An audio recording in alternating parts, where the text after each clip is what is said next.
We have to pass this motion to proceed, or guess what? No debate will happen. They'll talk to their base, Republicans will talk to our base, and nothing will happen. And a pox on all of us if we let that happen.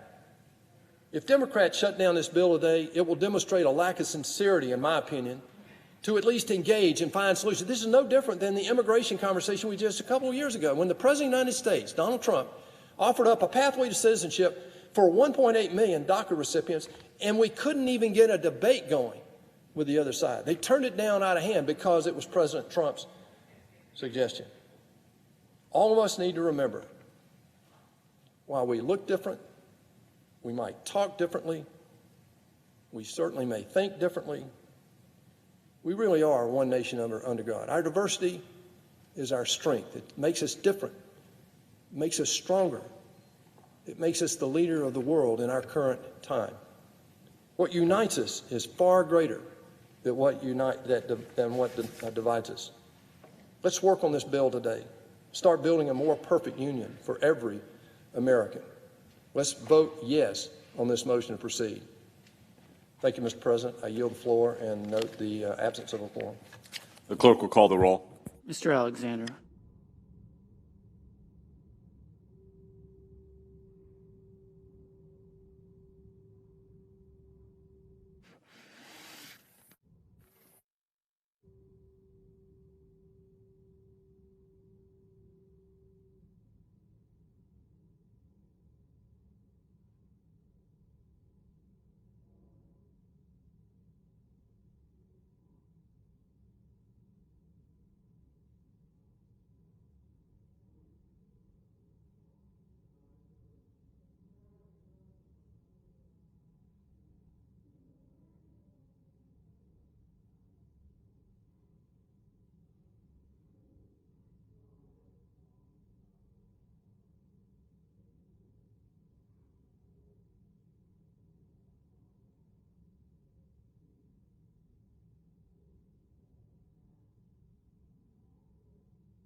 Mr. President, The Senator from South Carolina.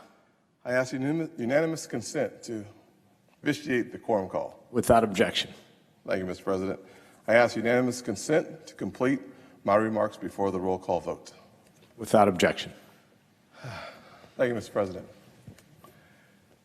We come here today with an opportunity to say to America, specifically to communities of color, we see you. We hear you. I have experienced your pain.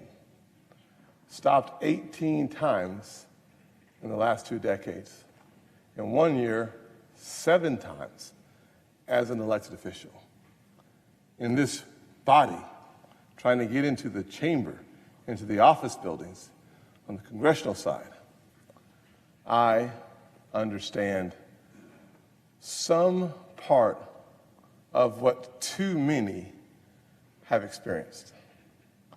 This police reform legislation, the Justice Act, provides clear opportunities for us to say, not only do we hear you, not only do we see you, we are responding to your pain.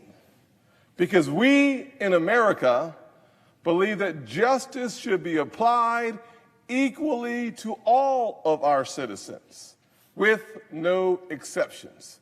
And when we see exceptions, it is our responsibility to do something about those exceptions, and this legislation helps us get there. And I say to my colleagues on the other side, we received a letter from Senator Schumer saying that there were 5 things about the Justice Act that did not meet their principles. My response was a simple one. Let's have 5 amendments on those things. If we can get the votes on these 2 sides of the chamber, we should include that in the legislation. I met with other senators on the other side who said that there are more than 5 things that we need to have a conversation about. So I said, let's include an amendment for every single issue you have. They did not stick around for that meeting. So, Mr. President, my concern is that 80% just won't do. My concern is that our friends on the other side will not take advantage of this opportunity to say to the communities that are suffering, we see you, we hear you, we are willing to respond as one body. Mr. President, I implore all of us to vote for the motion to proceed so that if there are recommendations that come in the form of amendments, that we have a vote up or down on those amendments. I've offered as many amendments as necessary for this bill to be seen by the public in consultation with the other side. Let it be their bill, not Tim Scott's bill, not the Republican bill, not the Democrat bill, but a bill that starts to address the issues that have plagued this nation for decades. This is not my start.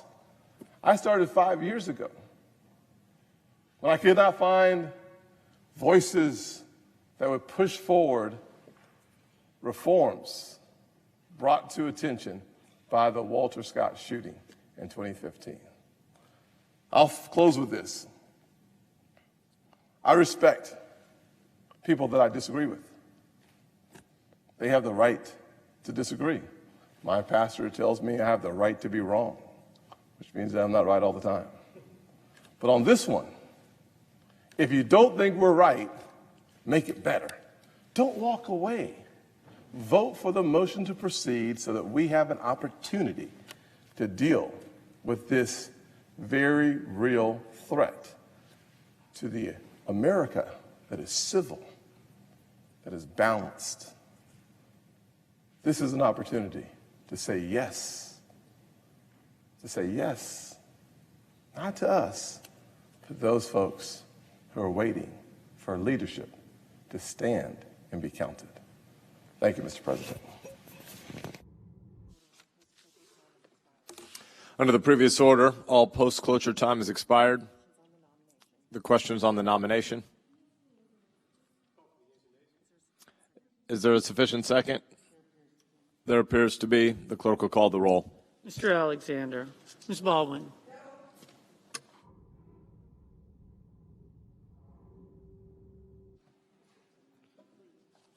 Mr. Barrasso. Mr. Bennett.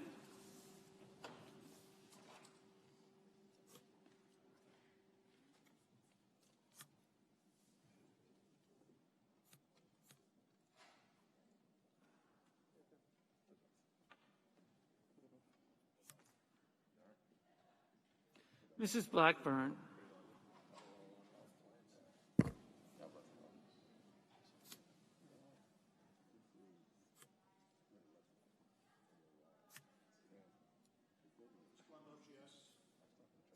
Mr. Blumenthal.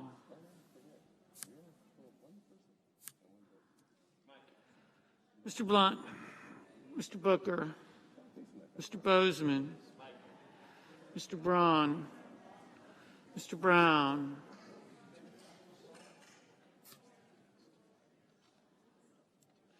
Mr. Burr. Ms. Cantwell. Mrs. Capito. Mr. Cardin. Mr. Carper. Mr. Casey. Mr. Cassidy.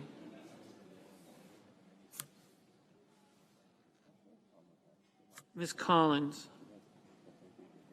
Mr. Coons. Mr. Cornyn. Ms. Cortez Masto. Mr. Cotton.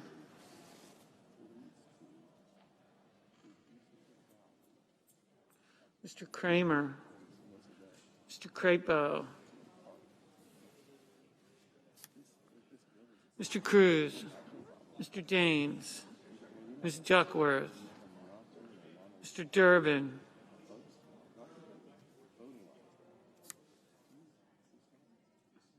Mr. Enzi. Ms. Ernst. Mrs. Feinstein. Mrs. Fisher. Mr. Gardner. Mrs. Gillibrand. Mr. Graham. Mr. Grassley. Ms. Harris. Ms. Hassan. Mr. Hawley. Mr. Heinrich. Ms. Hirono. Mr. Hoven. Mrs. Hyde-Smith. Aye. Mr. Inhofe. Mr. Johnson. Mr. Jones. Mr. Kane. Mr. Kennedy. Mr. King. Ms. Klobuchar. Mr. Langford. Mr. Leahy. Mr. Lee. Mrs. Leffler. Mr. Manchin. Mr. Markey. Mr. McConnell.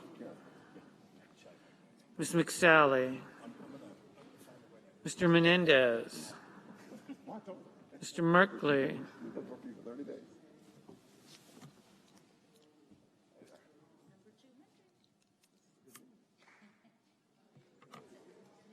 Mr. Moran.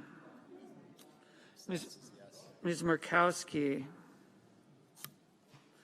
Mr. Murphy. Mrs. Murray. Mr. Paul.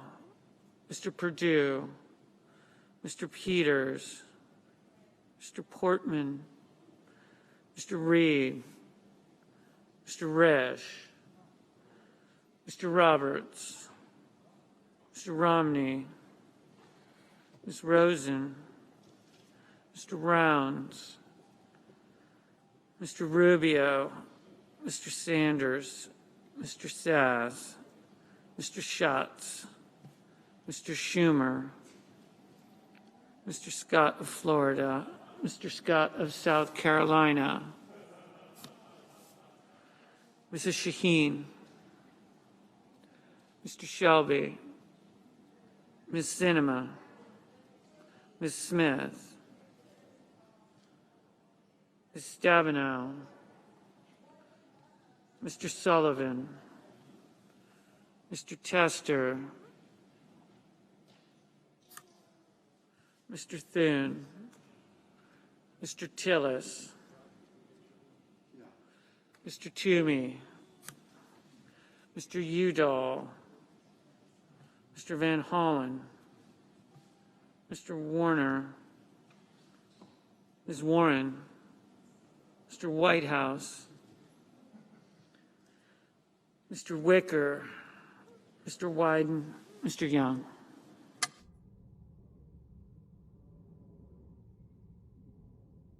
Senators voting in the affirmative: Blunt, Capito, Cornyn, Cruz, Hyde-Smith, Inhofe, Kennedy, Lee, Romney, Sass, Scott of Florida, Scott of South Carolina, Wicker. Senators voting in the negative: Baldwin, Carper, Duckworth, Durbin, Harris, Heinrich, King, Markey, Merkley, Murray, Peters, Rosen, Schatz.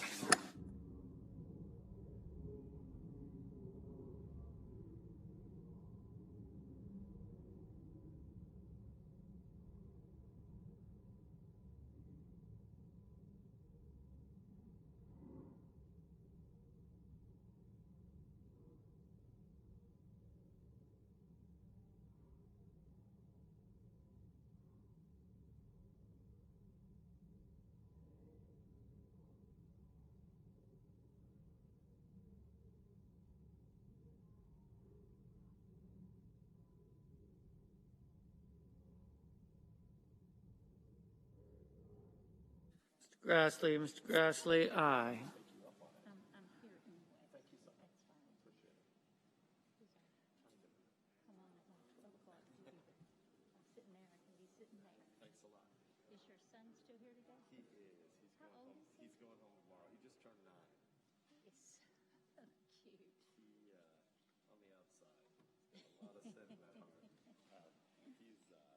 I'm going to grab a notebook.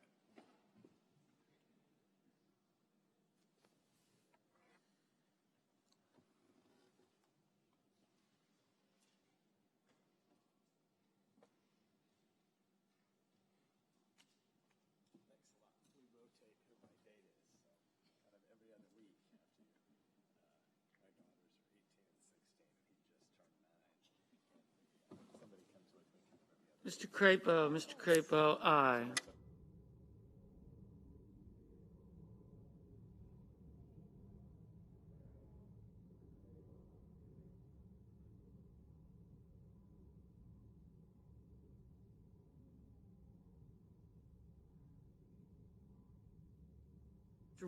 Mr. Reed, no.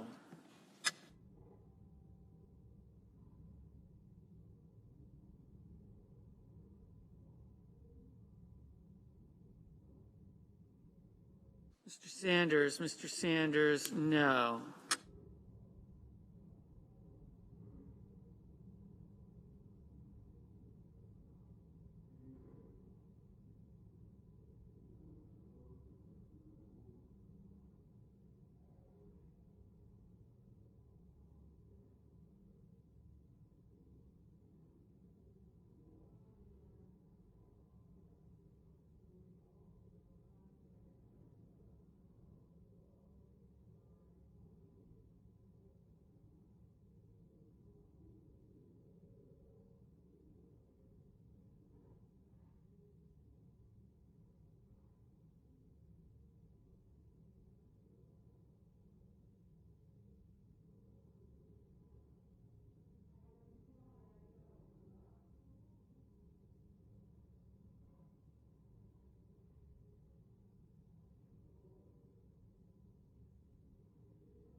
Mr. Coons.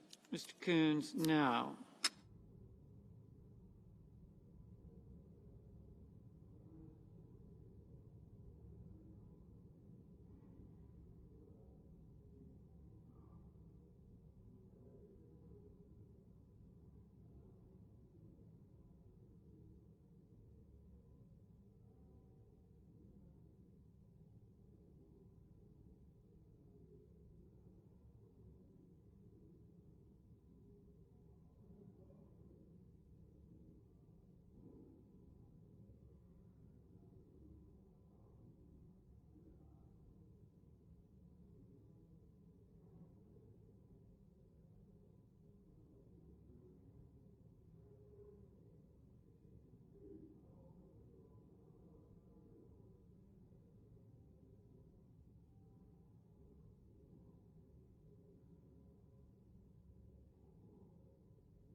Ms. McSally, aye. Mr. Tester, no. Mr.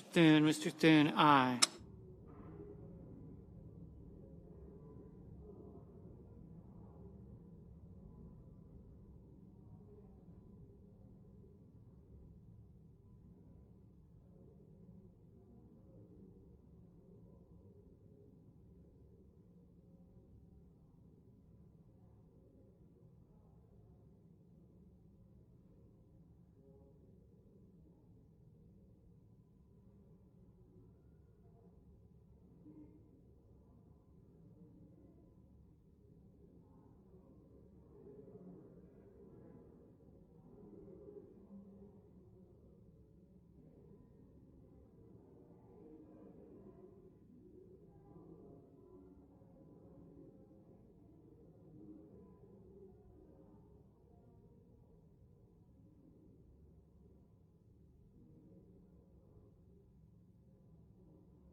Mr. Braun, aye. Mr. Kramer, aye. Mr. Tillis, aye.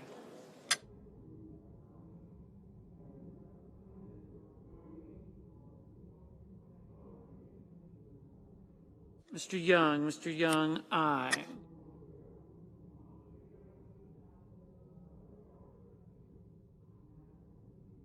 Mr. Hoven, aye. Mr. Langford, aye. Mr. Burr, aye.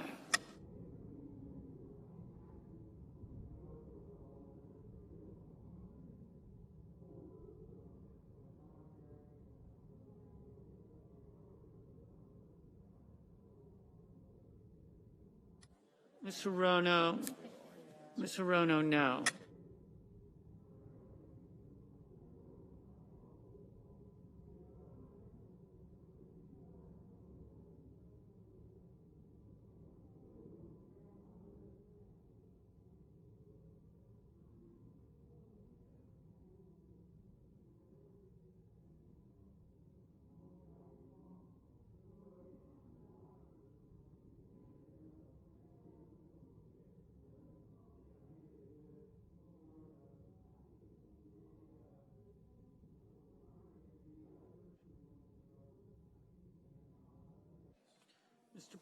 Mr. Paul, aye.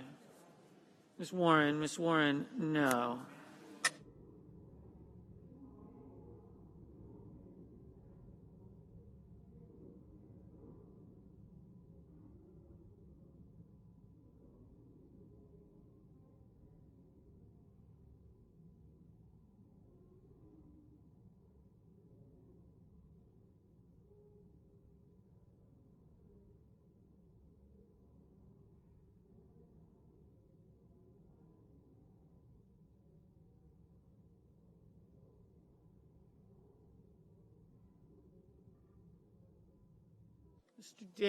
Mr. Daines, aye.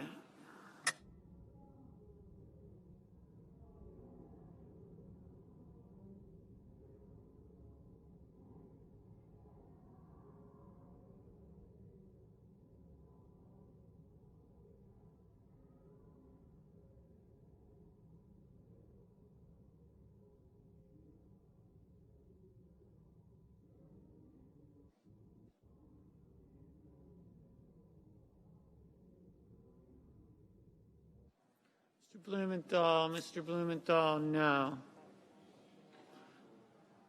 Mrs. Shaheen, no.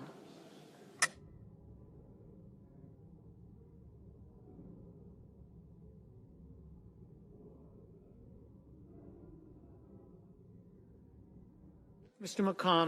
McConnell, aye. Mr. Enzi, aye.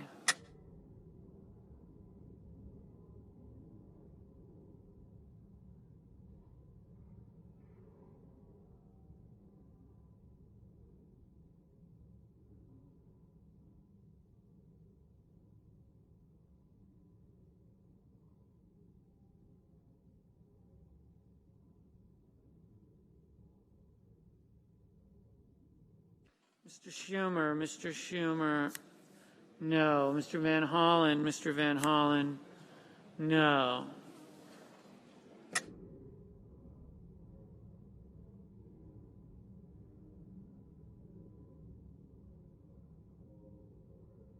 Mr. Rounds, aye.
Mr. Kane, no. Mrs. Gillibrand, no. Mr. Booker, no.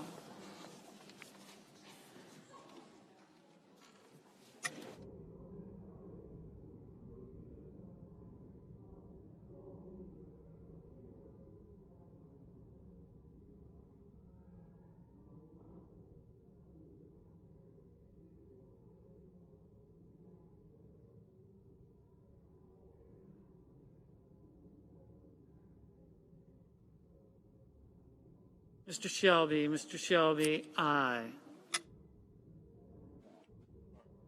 Ms. Collins, no. Ms. Ernst, aye.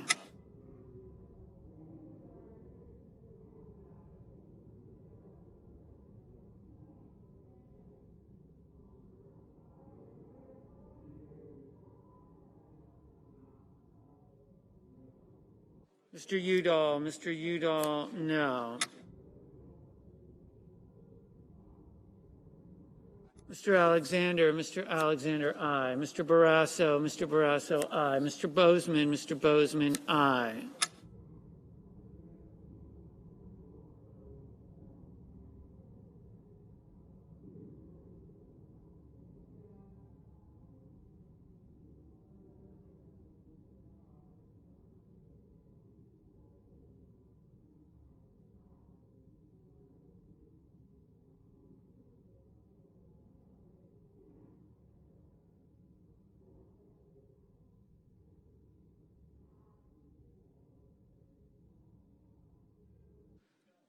Mrs. Blackburn, aye.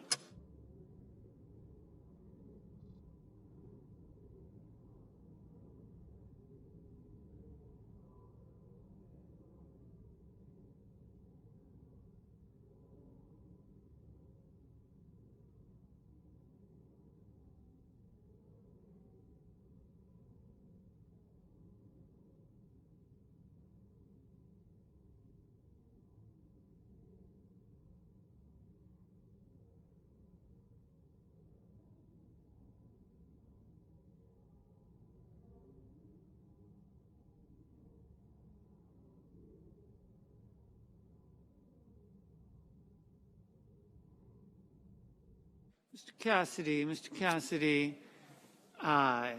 Mr. Murphy, no.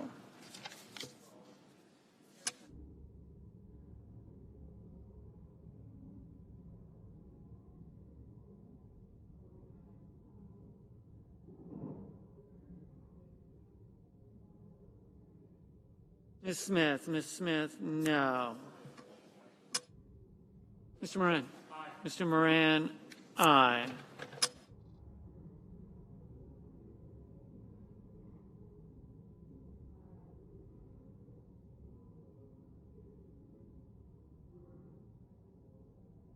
Mr. Johnson, aye.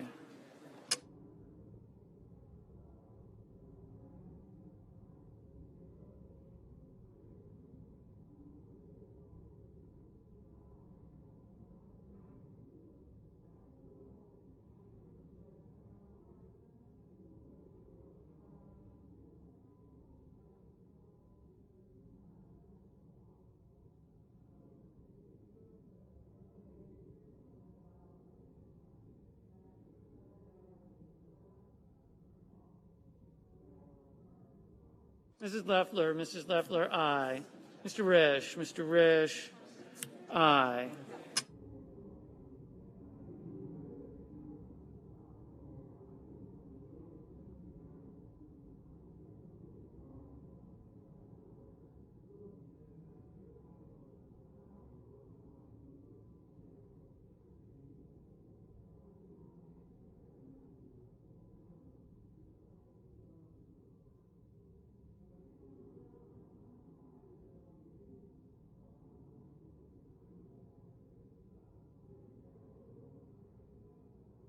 Ms. Markowski, aye.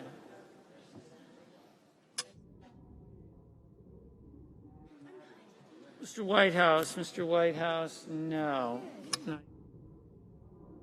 Mrs. Fisher, aye.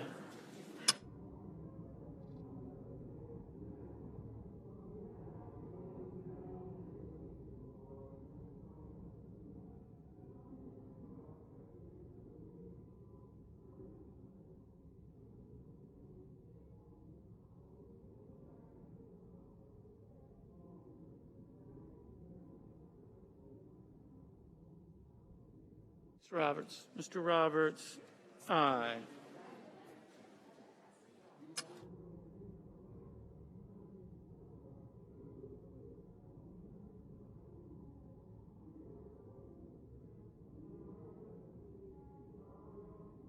Mr. Brown, no.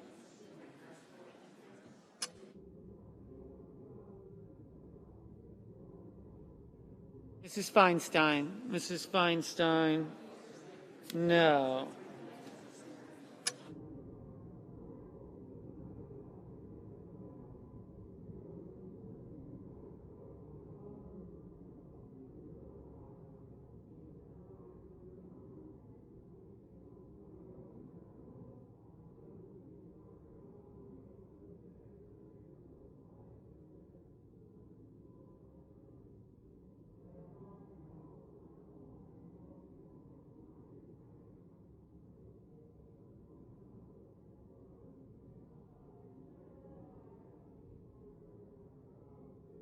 Mr.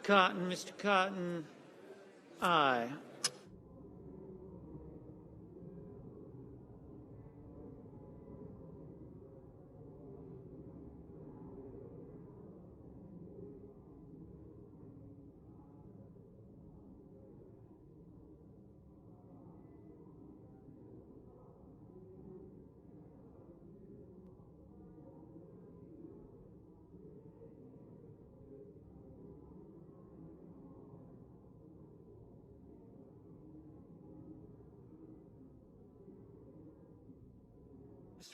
Mr. Graham, aye.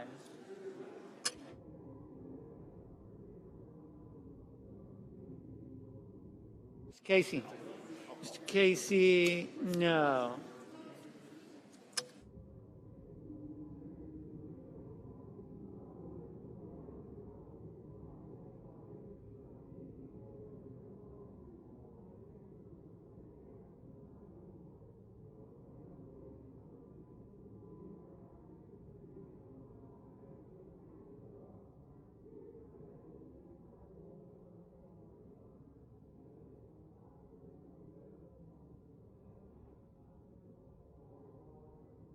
Ms. Hassan, no.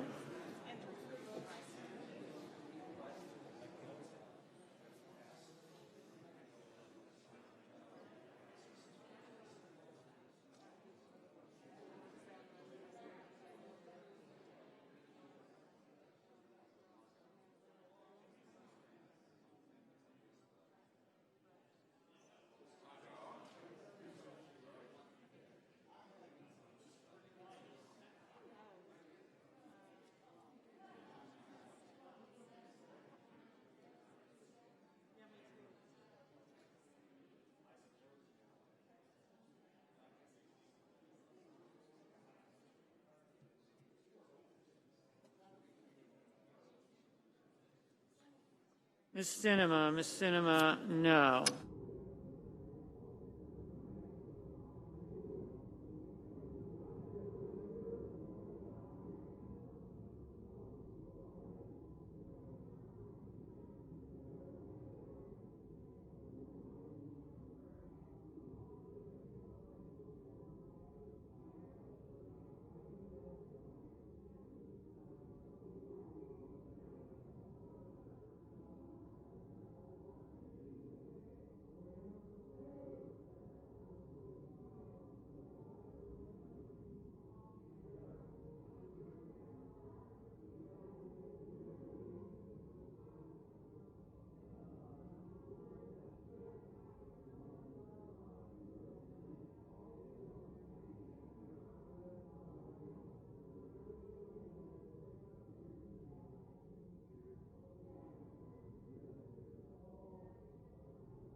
Ms. Cortez Masto, Ms. Cortez Masto, no.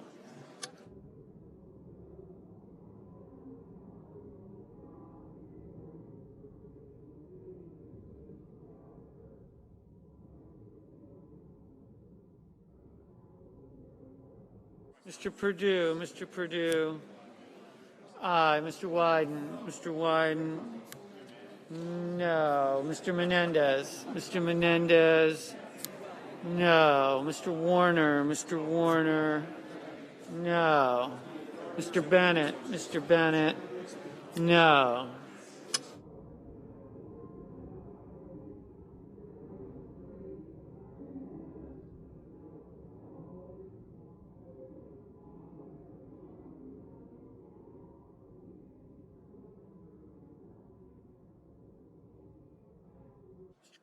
Mr. Gardner, aye.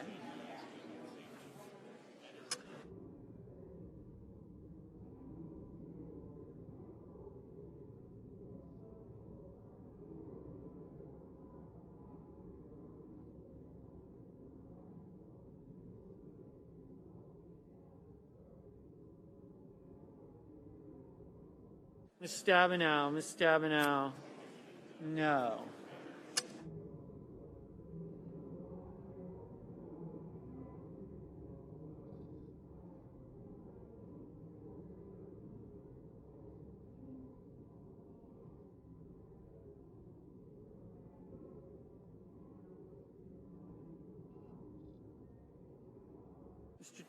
Mr. Toomey, aye.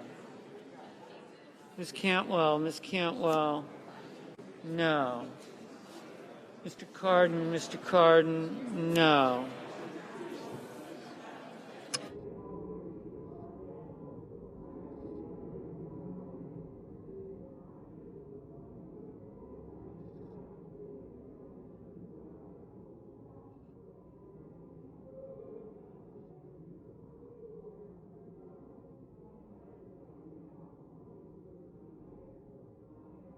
Mr. Sullivan, aye. Mr. Hawley? Yes, sir. Mr. Hawley, aye.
Ms. Klobuchar, no.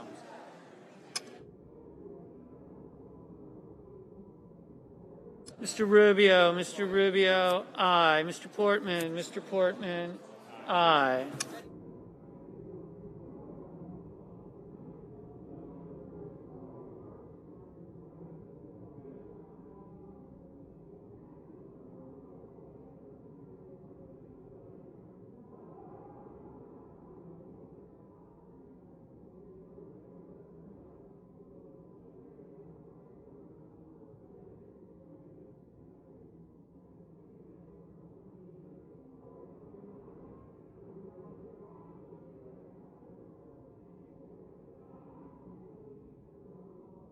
Go when you want.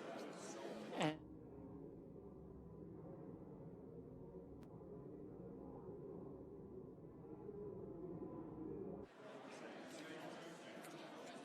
the yeas are 52, the nays are 48. The nomination is confirmed.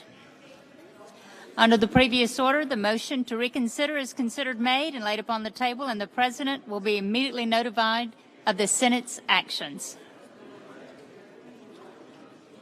The clerk will report the motion to invoke cloture. Cloture motion. We, the undersigned senators, and provisions of the Rule 22 of the Standing Rules of the Senate, do hereby move to bring to a close debate on the motion to proceed to calendar number 480 S3985, a bill to improve and reform policing practices, accountability, and transparency, signed by 17 senators. By unanimous consent, the mandatory quorum call has been waived. The question is, order in the Senate. Is it the sense of the Senate that debate on the motion to proceed to Senate 3985, a bill to approve and reform policing practices, accountability, and transparency, shall be brought to a close? The yeas and nays are mandatory under the rule. The clerk will call the roll. Mr. Alexander, Ms. Baldwin, Mr. Barrasso. Wicker is aye. You're going to save that for us.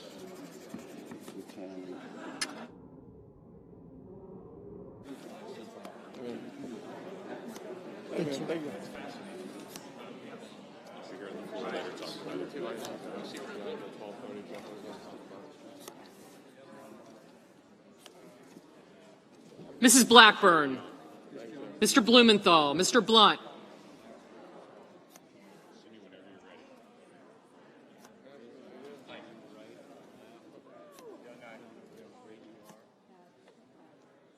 Mr. Booker. Yes.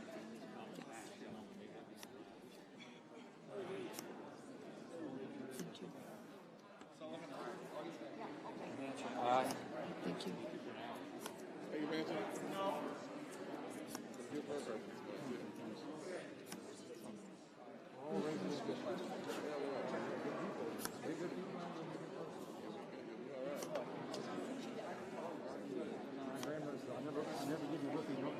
Mr. Bozeman, Mr. Braun, Mr. Brown, Mr. Burr.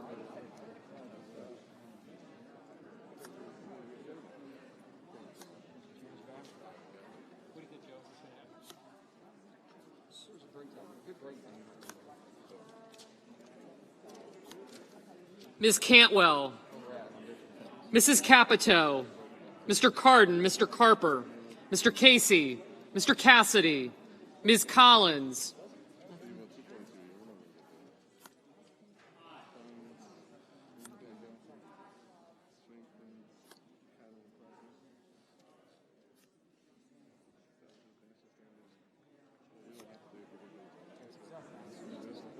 Mr. Cornyn, Ms. Cortez Masto, Mr. Cotton, Mr. Kramer, Mr. Crapo, Mr. Cruz, Mr. Daines, Ms. Duckworth, Mr. Durbin, Mr. Inzy, Ms. Ernst, Mrs. Feinstein, Mrs. Fisher, Mr. Gardner, Mrs. Gillibrand.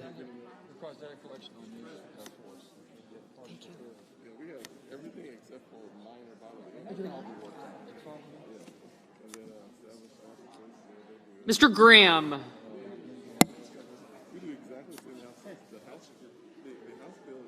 Mr. Grassley, Ms. Harris, Ms. Hassan, Mr. Hawley, Mr. Heinrich,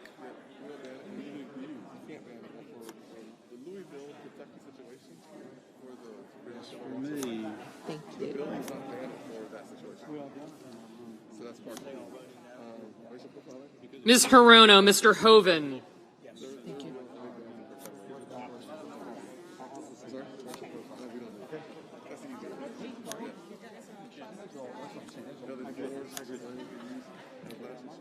Mrs. Hyde-Smith, Mr. Inhofe.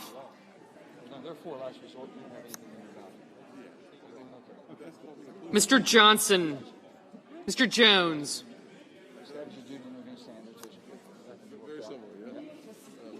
Mr. Kane. Mr. Kennedy. I do, thank you.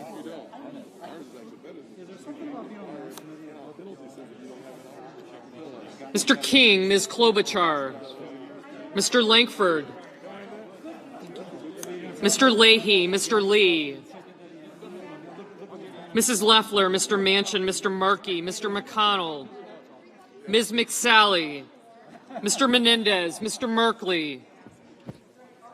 Mr. Moran, Ms. Murkowski.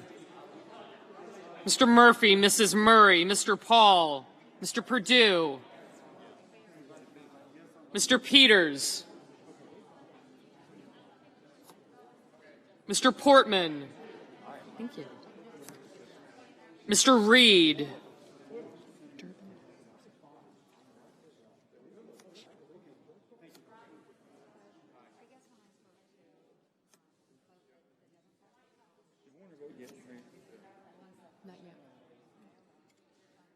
Mr. Risch, Mr. Roberts. Mr. Romney, Ms. Rosen, Mr. Rounds, Mr. Rubio, Mr. Sanders, Mr. Sass, Mr. Schatz, Mr. Schumer, Mr. Scott of Florida, Mr. Scott of South Carolina, Mrs. Shaheen, Mr. Shelby, Ms. Sinema, Ms. Smith, Ms. Stabenow, Mr. Sullivan, Mr. Tester, Mr. Thune, Mr. Tillis, Mr. Toomey, Mr. Udall, Mr. Van Hollen, Mr. Warner, Ms. Warren, Mr. Whitehouse, Mr. Wicker, Mr. Wyden, Mr. Young.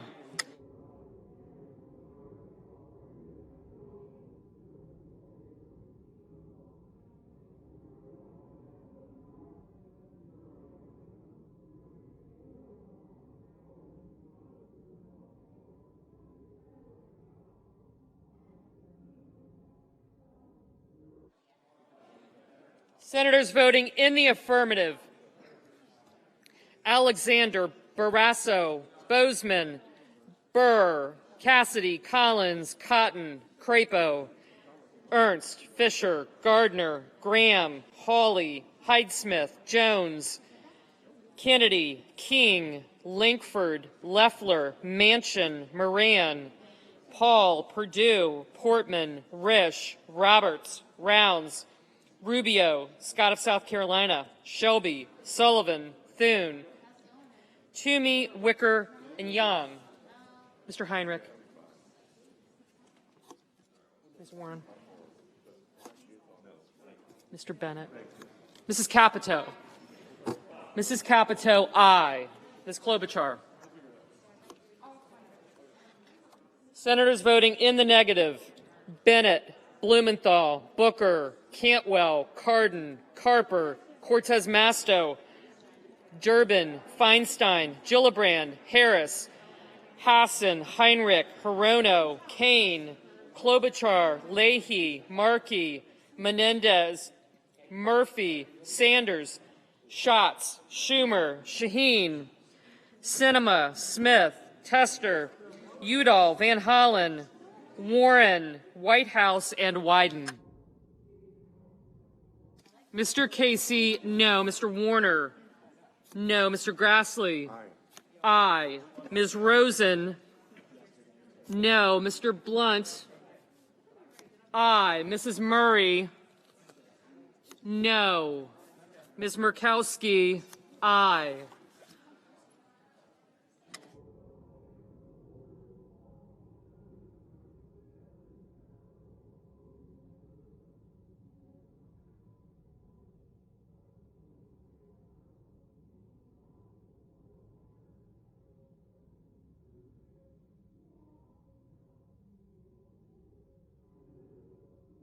Ms. Duckworth, no.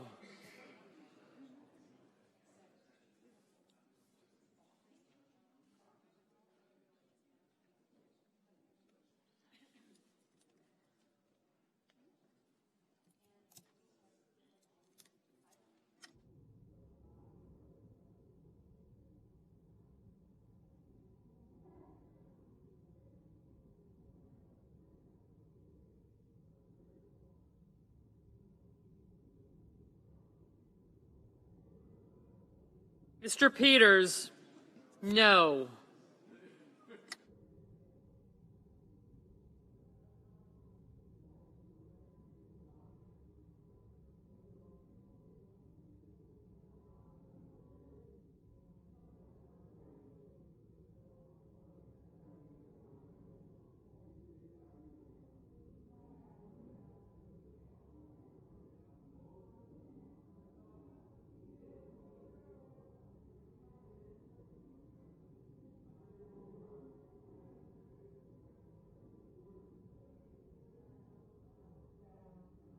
Ms. Stabenow, no.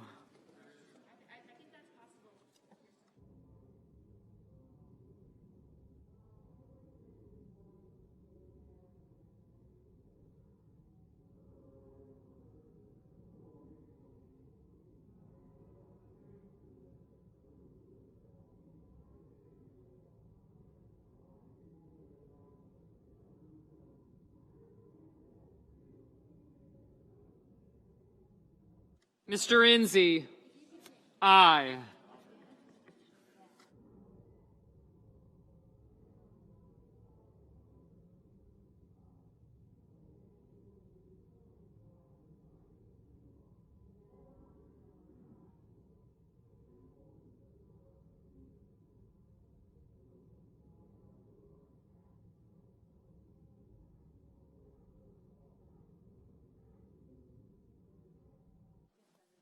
Mr. Reed, no.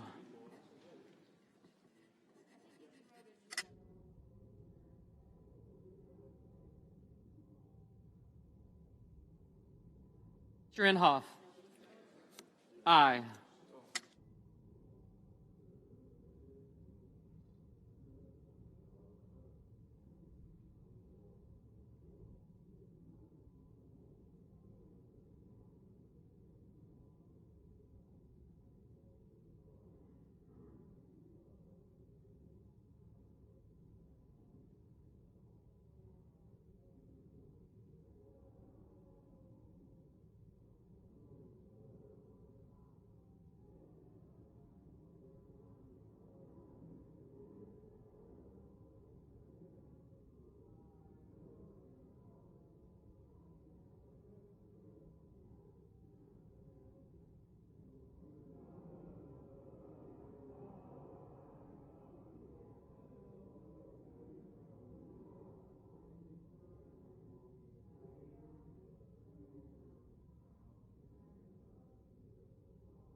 Mr. Brown, no.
Mr. Merkley?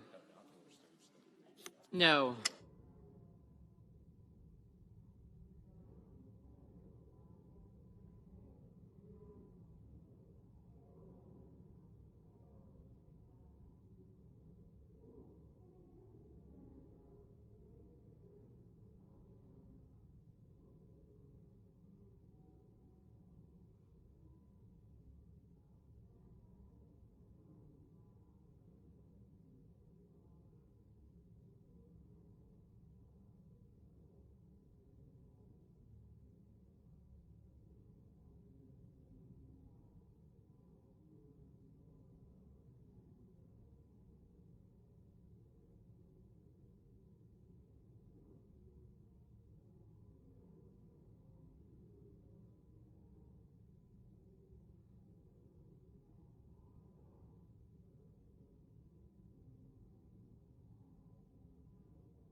Mr. Kramer? Aye. Mr. Tillis? Aye.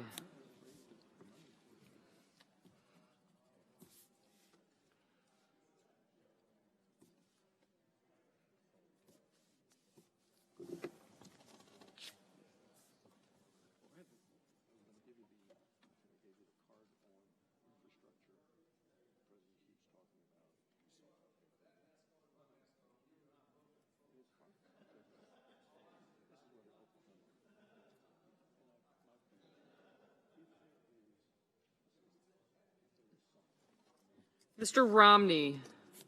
Aye. Mr. Braun? Aye. Mr. Cornyn? Aye.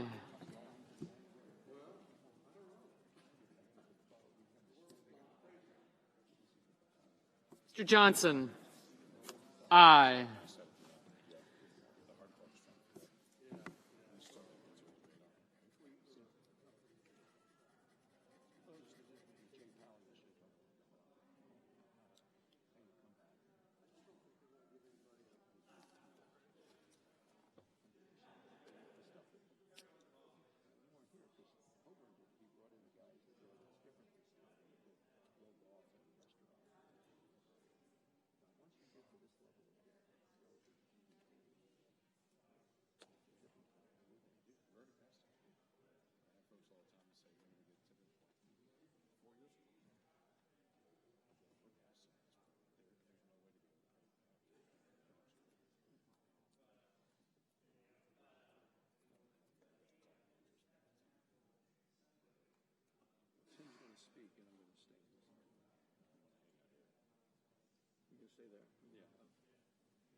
Oh, yeah.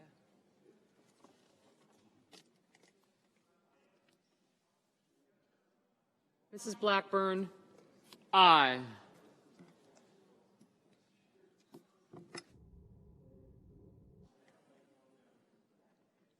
Mr. McConnell? Aye. Mr. Hoven, aye.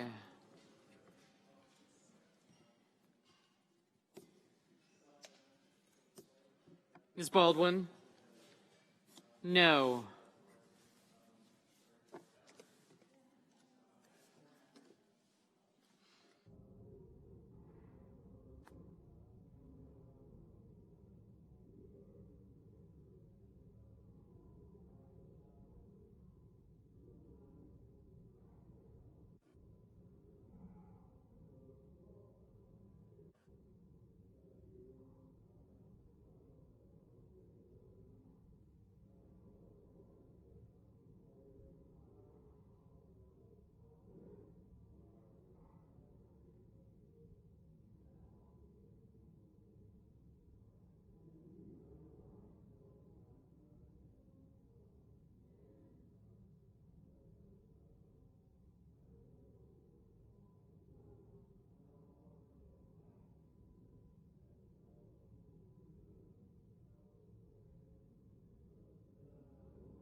Mr. Cruz, aye.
Mr. Lee, aye.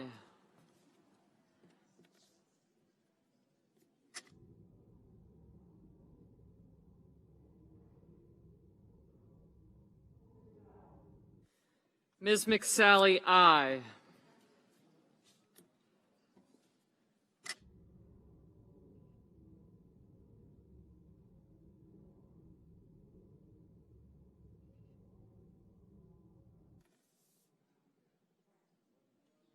Mr. Coons, no.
Mr. Sass, aye.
Mr. Scott of Florida, aye.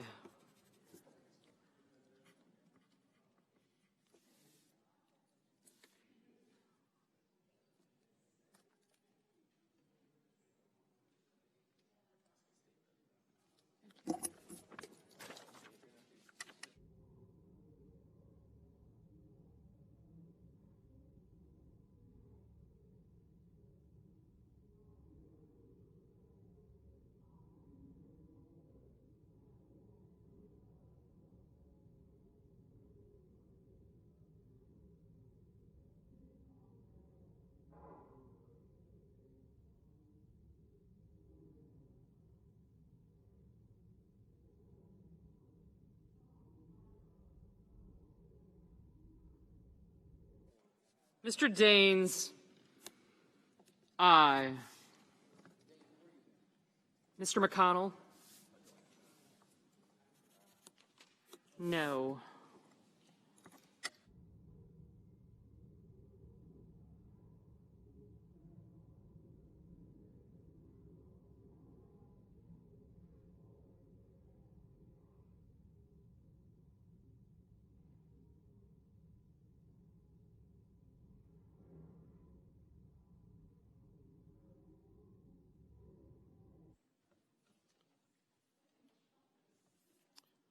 All senators voted. Any senator wish to change their vote? On this vote, the yeas are 55, the nays are 45. 3/5 of the senators duly chosen and sworn not having voted in the affirmative. The motion is not agreed to. Mr. President, Majority Leader of the Senate. I enter a motion to reconsider the vote. Motion's entered.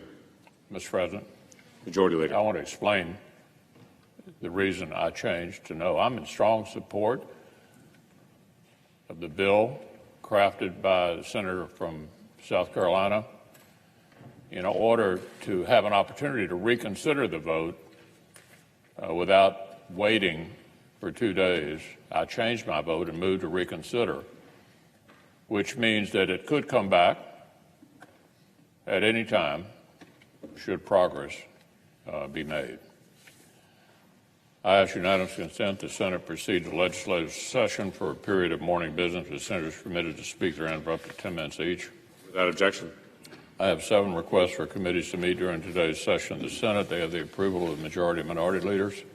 Duly noted. I move to proceed to calendar number 483, S4049. The clerk will report. Motion to proceed to S4049, a bill to authorize appropriations for fiscal year 2021 for military activities of the Department of Defense and so forth and for other purposes. I send a cloture motion to the desk for the motion to proceed. Clerk will report the cloture motion. Cloture motion. We, the undersigned senators, in accordance with the provisions of Rule 22 of the Standing Rules of the Senate, do hereby move to bring to a close debate on the motion to proceed to calendar number 483, S4049, a bill to authorize appropriations for fiscal year 2021 and so forth and for other purposes, signed by 17 senators as follows. I ask consent to read the nays be waived. Without objection. I ask consent the mandatory quorum call be waived. Without objection.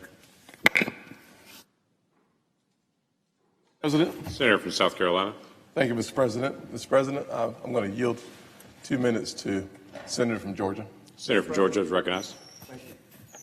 Mr. President, I stand in strong support and solidarity of my colleague and good friend from South Carolina, Tim Scott. 5 years ago, a white racist walked into Charleston, South Carolina. Through 1 hour Bible study. After going through 1 hour of Bible study,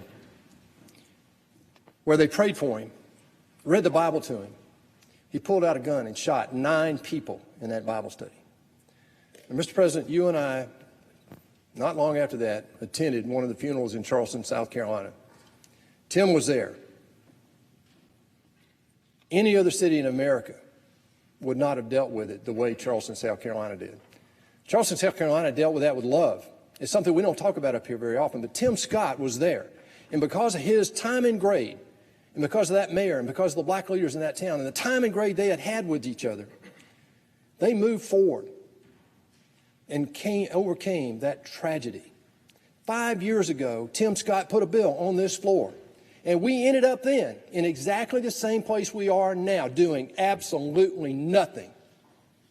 How many more black men and women will have to die in America before this body stops playing politics with race?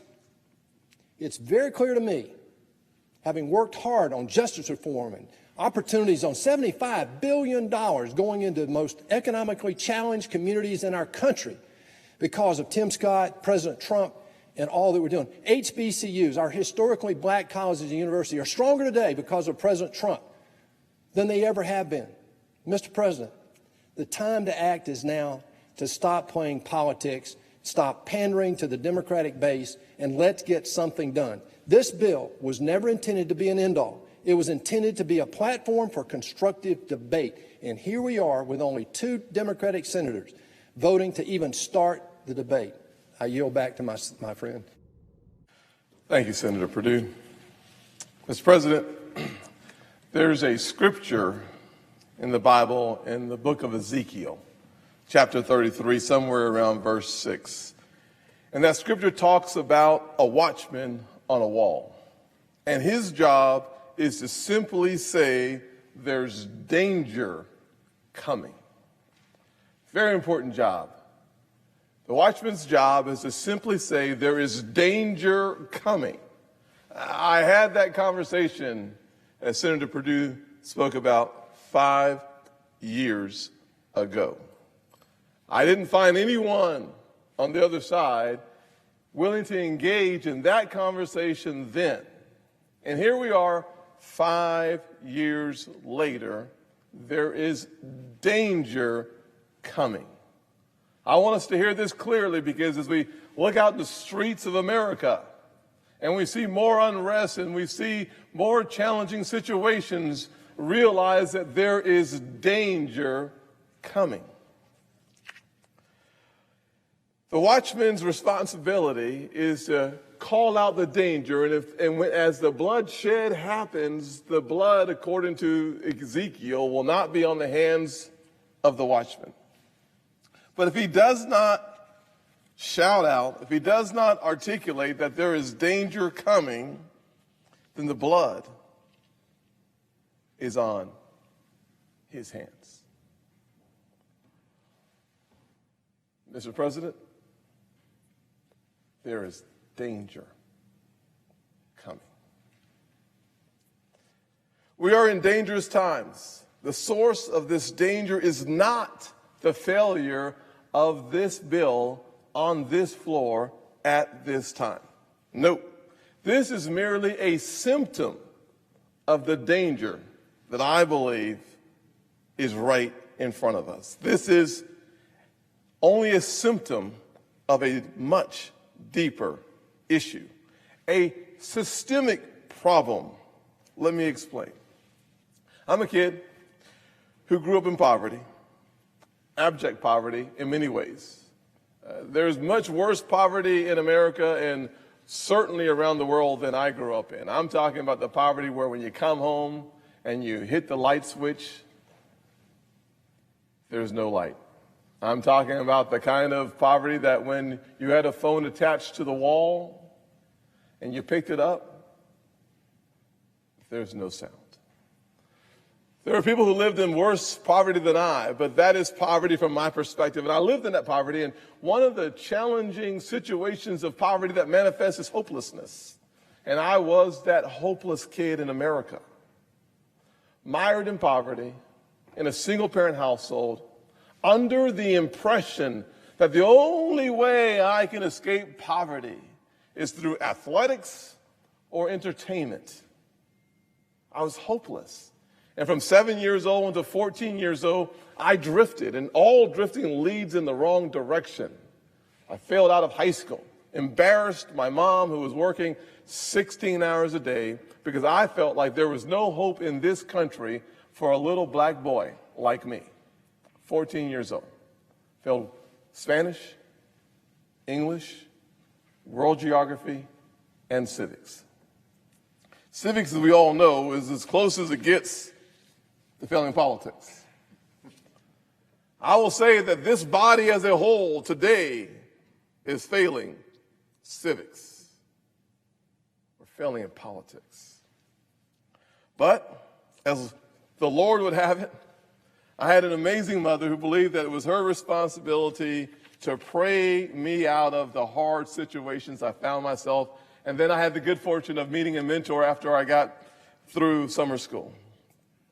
They redirected me. I pulled myself together with the help of a powerful family, a praying grandmother, and a whole lot of faith. And I caught up with my class. I graduated on time, earned a small football scholarship, went to college, earned a degree in political science. Along the way, as a youngster, I joined the NAACP, joined the Urban League, joined many organizations in the community because I knew that a part of my responsibility was to be socially engaged in making a difference, no matter how small that difference could be. The one organization I didn't even think about joining was the Republican Party. Why would I ever think about joining the Republican Party. Because growing up, every African American, every black person I knew of was wed to the Democrat Party. Because it's better to have a seat in the room than be outside. That was the heritage I grew up in.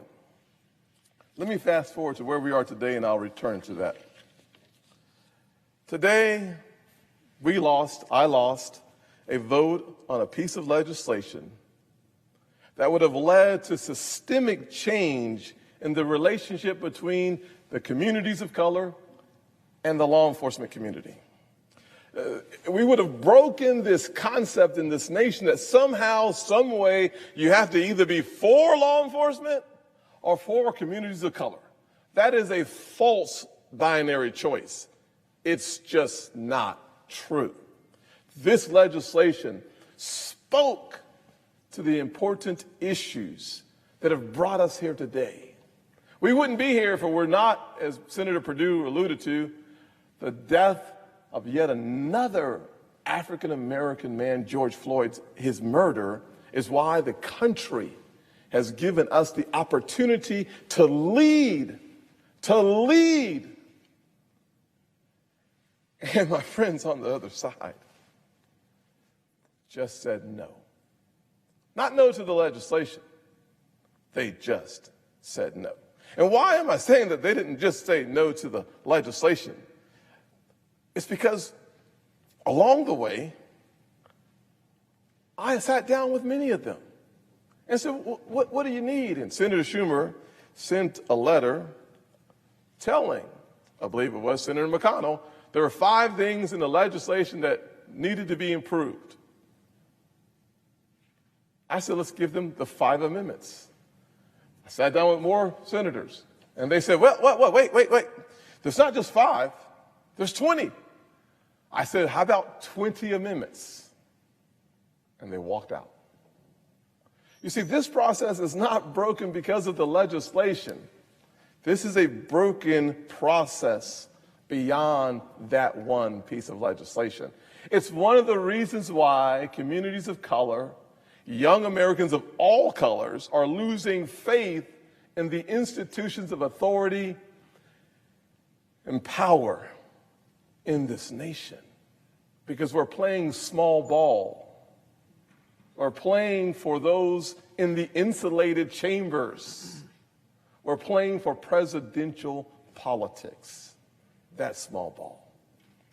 Playing the big boys game is playing for the kids who can't represent themselves. And if you don't like what you see, change it. We offered them opportunities. At least 20 I offered to change it. And their answer to me was, you can't offer us 20 amendments. I said, why not? They said, well, because Mitch McConnell won't give you 20 amendments. I spoke to Mitch McConnell. He says, you can have 20 amendments. I told them that. We went to a press conference yesterday, and we said an open process. They didn't want an open process. They want one thing, and I'm going to get to that.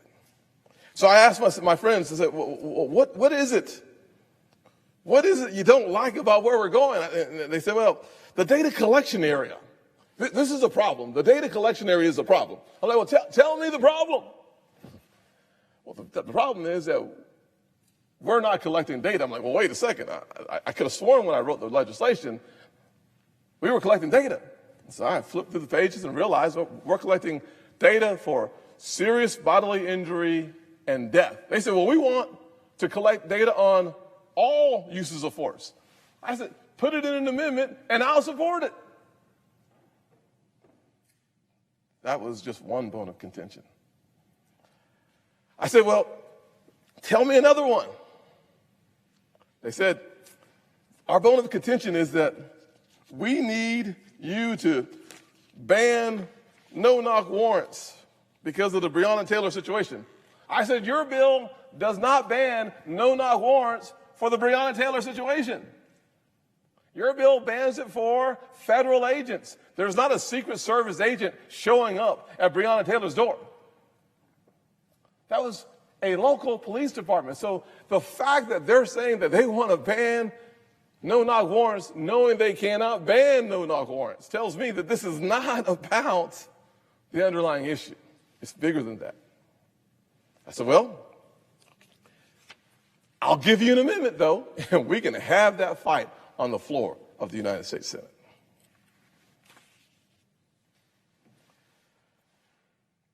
As a matter of fact, I said, tell me any issue you have with the legislation. Well, we went to de-escalation training, the duty to intervene, best practices. I said, in the legislation, in the legislation, in the legislation. I was like, I don't have any here, so I didn't pull it out. But here's where I said next. I said, let's talk about tactics then. They said, well, you don't ban chokeholds. I was like, I could have sworn I banned chokeholds in there somewhere. And then I read the bill. They don't ban chokeholds on the local level, the state level. You know why? There's this little thing called the Constitution. They can't ban chokeholds. Eric Gardner's situation would not have been cured by their ban on chokeholds because their ban on chokeholds were for federal agents. Our legislation instructed the Attorney General to ban chokeholds for federal agents. And what else did we do? Well, we said we would reduce funding by 20%. They'd reduce funding by 10%. So our penalty was twice the penalty of the other side. And this is supposed to be an issue. Mr. President, I'm not sure we have found the issue. We haven't. It's not chokeholds. It's not the duty to intervene. It's not data collection. Because I said on chokeholds, they said, Senator, sat there meeting with them. I said, Senator, it's your definition of chokeholds. That's the problem. See, I assume that when you think of chokeholds, you think of a chokehold, but there is a distinction of the carotid airflow versus blood flow. They said ours only covered one, not the other. I said, okay, you have an amendment, I'll vote for it, we'll change it. They said, we're not here to talk about that. I said, well, wait a second. If we're not here to debate the issue on the motion to proceed so that we can not fix 50% of the bill, not 70% of the bill, but literally slivers, slight changes on parts of the bill that would move this entire process forward. And you have the amendments to do so. I even said something that I didn't think I would say. I said, what about a manager's amendment? Let's just fix everything in one fell swoop. I said, no, thank you. So I find it disingenuous that people say, well, why don't you just sit down with one member and work it out? Well, if a manager's amendment won't do it, if the 5 amendments that they wrote in a letter saying that they needed to have these things fixed won't do it, if 20 amendments won't do it, you have an open process on the floor of the United States Senate that requires 60 votes to get off of the bill, then what, pray tell, is the problem? Well, I finally realized what the problem is, Mr. President. The actual problem is not what is being offered, it is who is offering it. It took me a long time to figure out the most obvious thing in the room. It's not the what. I've listened to the press conferences, I've read the newspapers. I'm not sure that anyone who's actually reporting on the bill has actually read the bill. Because the next time I see another story or editorial that says, we don't do this, their bill does that, and you put the two together, and it's not just off, it's just dead wrong. So I realized finally, it's the who that's offering this. Now, I have dealt with the problem of food before. As a black man, I get the who being the problem. It's one of the reasons why I went to Senator McConnell and said, I want to lead this conversation. I'm the person in our conference who has experienced firsthand racial discrimination, racial profiling by law enforcement, and I'm still a fan because I believe that most law enforcement officers are good. But I'm the guy. I am your guy, Mitch, because this is my issue. This is an issue for every poor kid growing up in every poor neighborhood in this nation who feels like when I leave my home for a job, I might not come back. This is a serious issue. This is an issue for every single kid who says, is this my country? We've heard no. This is the issue that we should be solving. Not the legislative issue. That's not the issue. The issue is, do we matter? We had an opportunity to say, you matter so much, we'll stay on this floor for as long as it takes and as many amendments as it takes for us to get to the issue that says, yes, you matter. But we said no today. 56 people said yes. 4 short. 4 short of saying yes. Yes to having enough information to direct training and resources in such a way that we can hold people accountable. We were 4 votes short of saying yes to having a powerful tool of pulling resources to compel behavior on chokeholds. Because I believe if we've gotten on the bill, we would have passed this bill. But that is the problem, by the way. That's the who I'm talking about. See, as a black guy, I know how it feels to walk into a store and have the little clerk follow me around, even as a United States Senator. I get that. I've experienced that. I understand the traffic stops. I understand that when I'm walking down the street, and some young lady clutches onto her purse, and my instinct is to get a little further away because I don't want any issues with anybody. I understand that. But what I missed in this issue is that the stereotyping of Republicans is just as toxic and poison to the outcomes of the most vulnerable communities in this nation. That's the issue. When Speaker Pelosi says, one of the most heinous things I can imagine, that the Republicans are actually trying to cover up murder, the murder of George Floyd, with our legislation. That's not politics. That's not a game to win. That's you lose, you will sooner or later lose. But immediately, every kid around the nation that heard that nonsense lost that moment.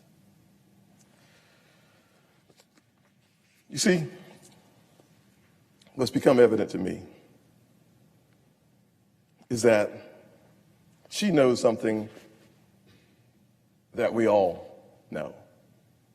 She knows that she can say that because the Democrats have a monopoly on the black vote. And no matter the return on their loyalty, and I am telling you, the most loyal part of the Democrat construct are black communities. And no matter the loyalty of the people, the return they get will always continue to go down because in monopolies, you start devaluing your customer. You see, today we could have given, at the very minimum, 70% of what they say would be important for the people we say we serve.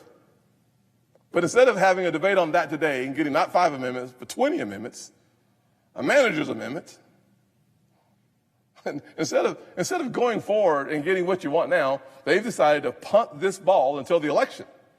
You know why? Because they believe that the polls reflect a 15-point deficit on our side. Therefore, they can get the bill they want in November.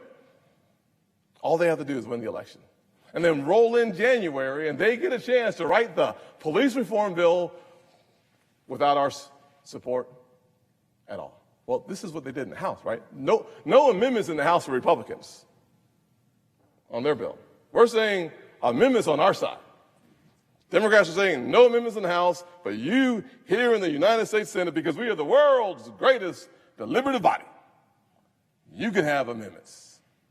Not in the House, not under Speaker Pelosi, but under Leader McConnell, you get at least 20 amendments. And I thought, what the heck, I'll throw in the manager's amendment too. But that was not good enough, because the irony of the story is not the bill. The irony of the story is that today and through the rest of the June and all of July, what we're going to have here is, instead of getting 70% of what you wanted or more, you're going to get 0. How's that for a return? How's that for loyalty? How does that work for the little kid at a home in North Charleston where Walter Scott got shot? How does that work around the country when, instead of getting 70% of what you wanted today and tomorrow and next week, you get 0? And you're going to wait until the election to get more. Okay. Well, why wouldn't you take the 80% now, see if you can win the election and add on the other 20%? You got to be kidding me, because the who matters. They cannot allow this party to be seen as a party that reaches out to all communities in this nation.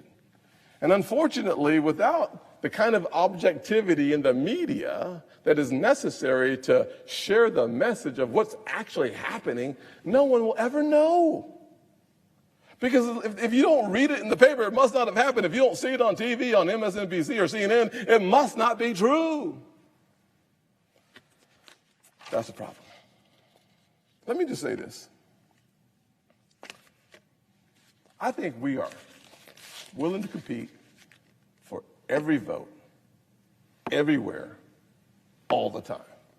That might not be true in every corridor of the nation, but it's true in most corridors of the nation.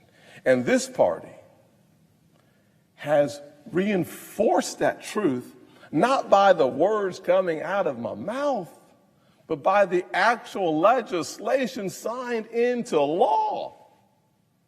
Senator Perdue started talking about the important work that we did on opportunity zones, and I'm going to wrap it up in 2 minutes here. It's lunchtime.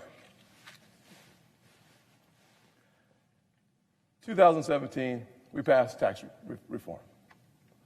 I included in the opportunity zones $75 billion, real money, to the most distressed communities in this nation. How did that happen? Well, me and President Trump had a serious disagreement on his comments after Charlottesville. He, being a person that I was not looking forward to having a conversation with, invited me to the Oval Office. I sat down, Ben, and I said, "What do you want to talk about?" The president said, "Tell me about your perspective on racial history."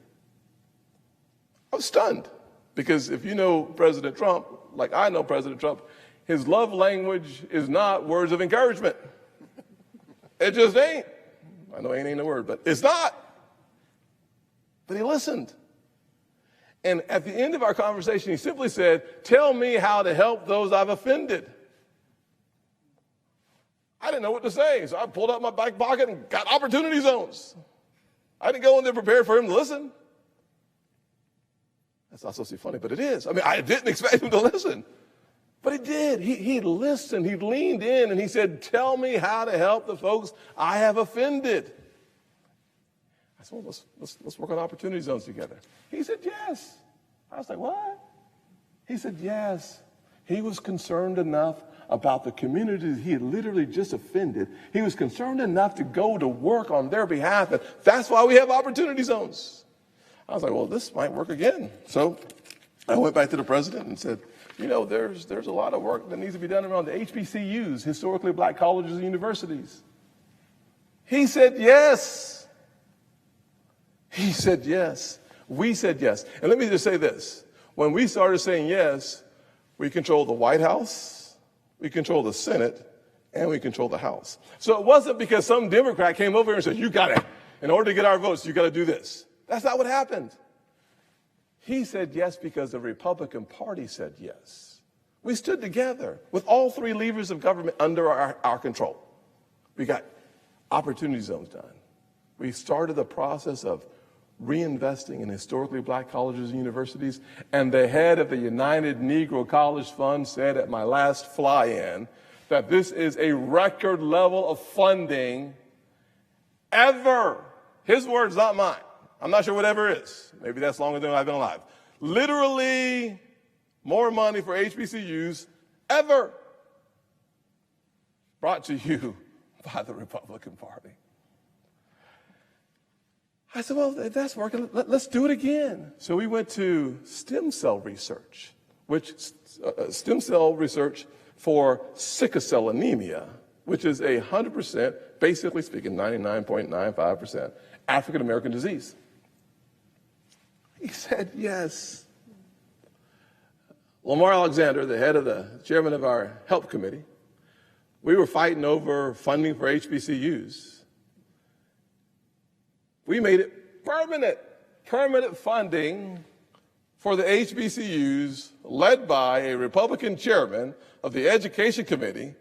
President Trump signs it. We have delivered historic funding and permanent funding for HBCUs. Now, I'm not going to go to the because I'm running out of time. I'm not going to go to the pre-pandemic numbers in minority communities for unemployment. Unemployment not only at a record low, but we had labor force participation rates increasing. Let me say that differently. Not only did we get more jobs for black folks and brown folks, the number of folks in the community started having an increase in the number of folks working. This is called basic conservative politics. It works. 7 million new jobs. 2/3 went to African Americans, Hispanics, and women. In a full economy, all boats started rising. Don't believe me? Check your accounts. That's what it looks like. COVID-19 hit us. And what did we do? We not only approved $2.3 trillion and then another $500 or so billion and $450 billion that would be multiplied in the commercial facilities by probably 7 or 8, another $3 trillion, $6 trillion relief package. But what did we do inside that package? We targeted small businesses to save small businesses. And by the way, we added $1 billion for historically black colleges and universities. Let me tell you what the biggest threat is. The biggest threat is that this Republican Party keeps showing up and delivering. I've got 12 more pages to go. It's like being at church with the third closing.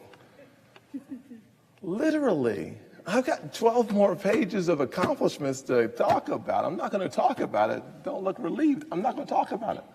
I'm just here to tell you that if we're going to be serious about criminal justice reform, and we passed it with the House, the Senate, and the White House in the hands of Republicans. We passed criminal justice reform to make up for the Democrat bill, the 1994 crime bill, that locked up disproportionately African American men. The Republican Party passed criminal justice reform with all three levers in our hands. I'm frustrated. I'm frustrated because It's not a competition for the best ideas. It's not a competition for how to improve the poorest performing schools in America in the public education system that is consistently in black and brown communities, that your zip code determines the outcome of your life because you're not going to have a good education, because we won't touch teachers' unions, we won't touch education in the way that it needs to be touched. Governor Scott did before he was a senator. One of the reasons I went down there and campaigned for him, because he was serious about helping poor kids get up and move on. Let me just close with this. I don't know what it's going to take to wake up an entire nation about the importance of a duopoly and not a monopoly. Because look at your results. Look at the results you're getting. And by the way, when this bill is gone and next week we're on the DOD or something else, we'll forget about this. We'll move on. People will forget about it. And you know what's going to happen? Something bad. And we'll be right back here talking about what should have been done, what could have been done, why we must act now. I'm telling you, I had this conversation 5 years ago. I'm having this conversation right now. If we could do something right now. You know, here's the truth. In Detroit, Atlanta, Minneapolis, Los Angeles, Philadelphia, all these cities could have banned chokeholds themselves.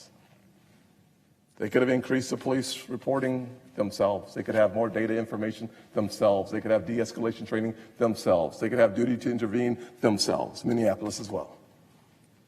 All these communities have been run by Democrats for decades. Decades. What is the ROI for the poorest people in this nation? And I don't blame them. I blame an elite political class with billions of dollars to do whatever they want to do, and look at the results for the poorest, most vulnerable people in our nation. I'm willing to compete for their vote. Are you?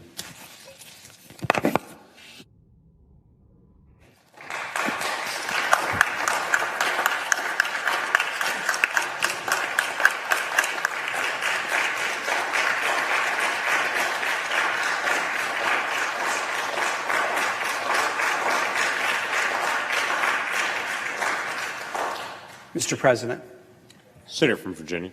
Mr. President, I came to the floor to hear my colleague from South Carolina with no notes, with an open heart and open ears, because I knew he would be very disappointed that the motion to proceed failed, that he would have strong feelings about that because of his earnest desire to do police reform.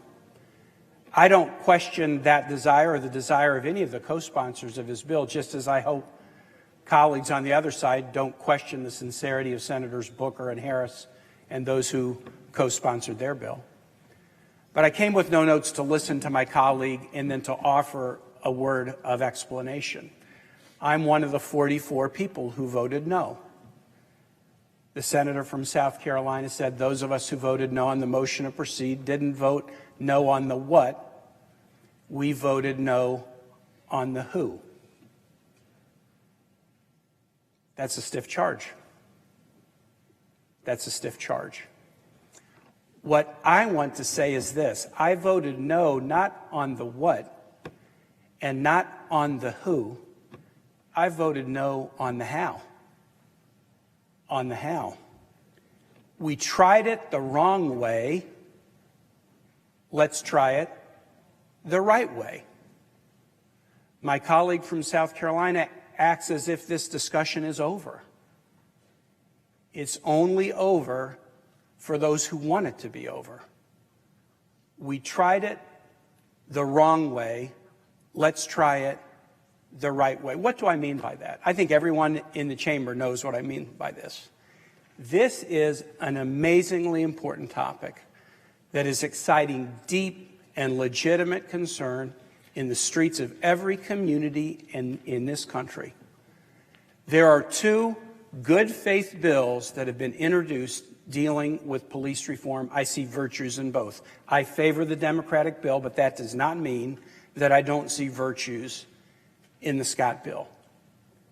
I've only been in the Senate 7 years.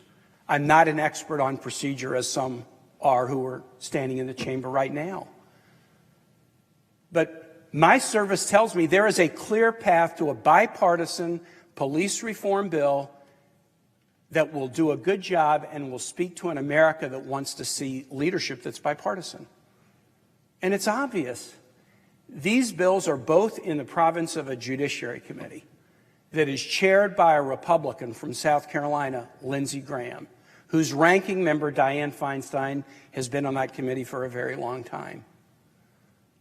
Why are these bills not being taken up in committee with a Republican majority and debated and marked up and reported to the floor in a bipartisan way?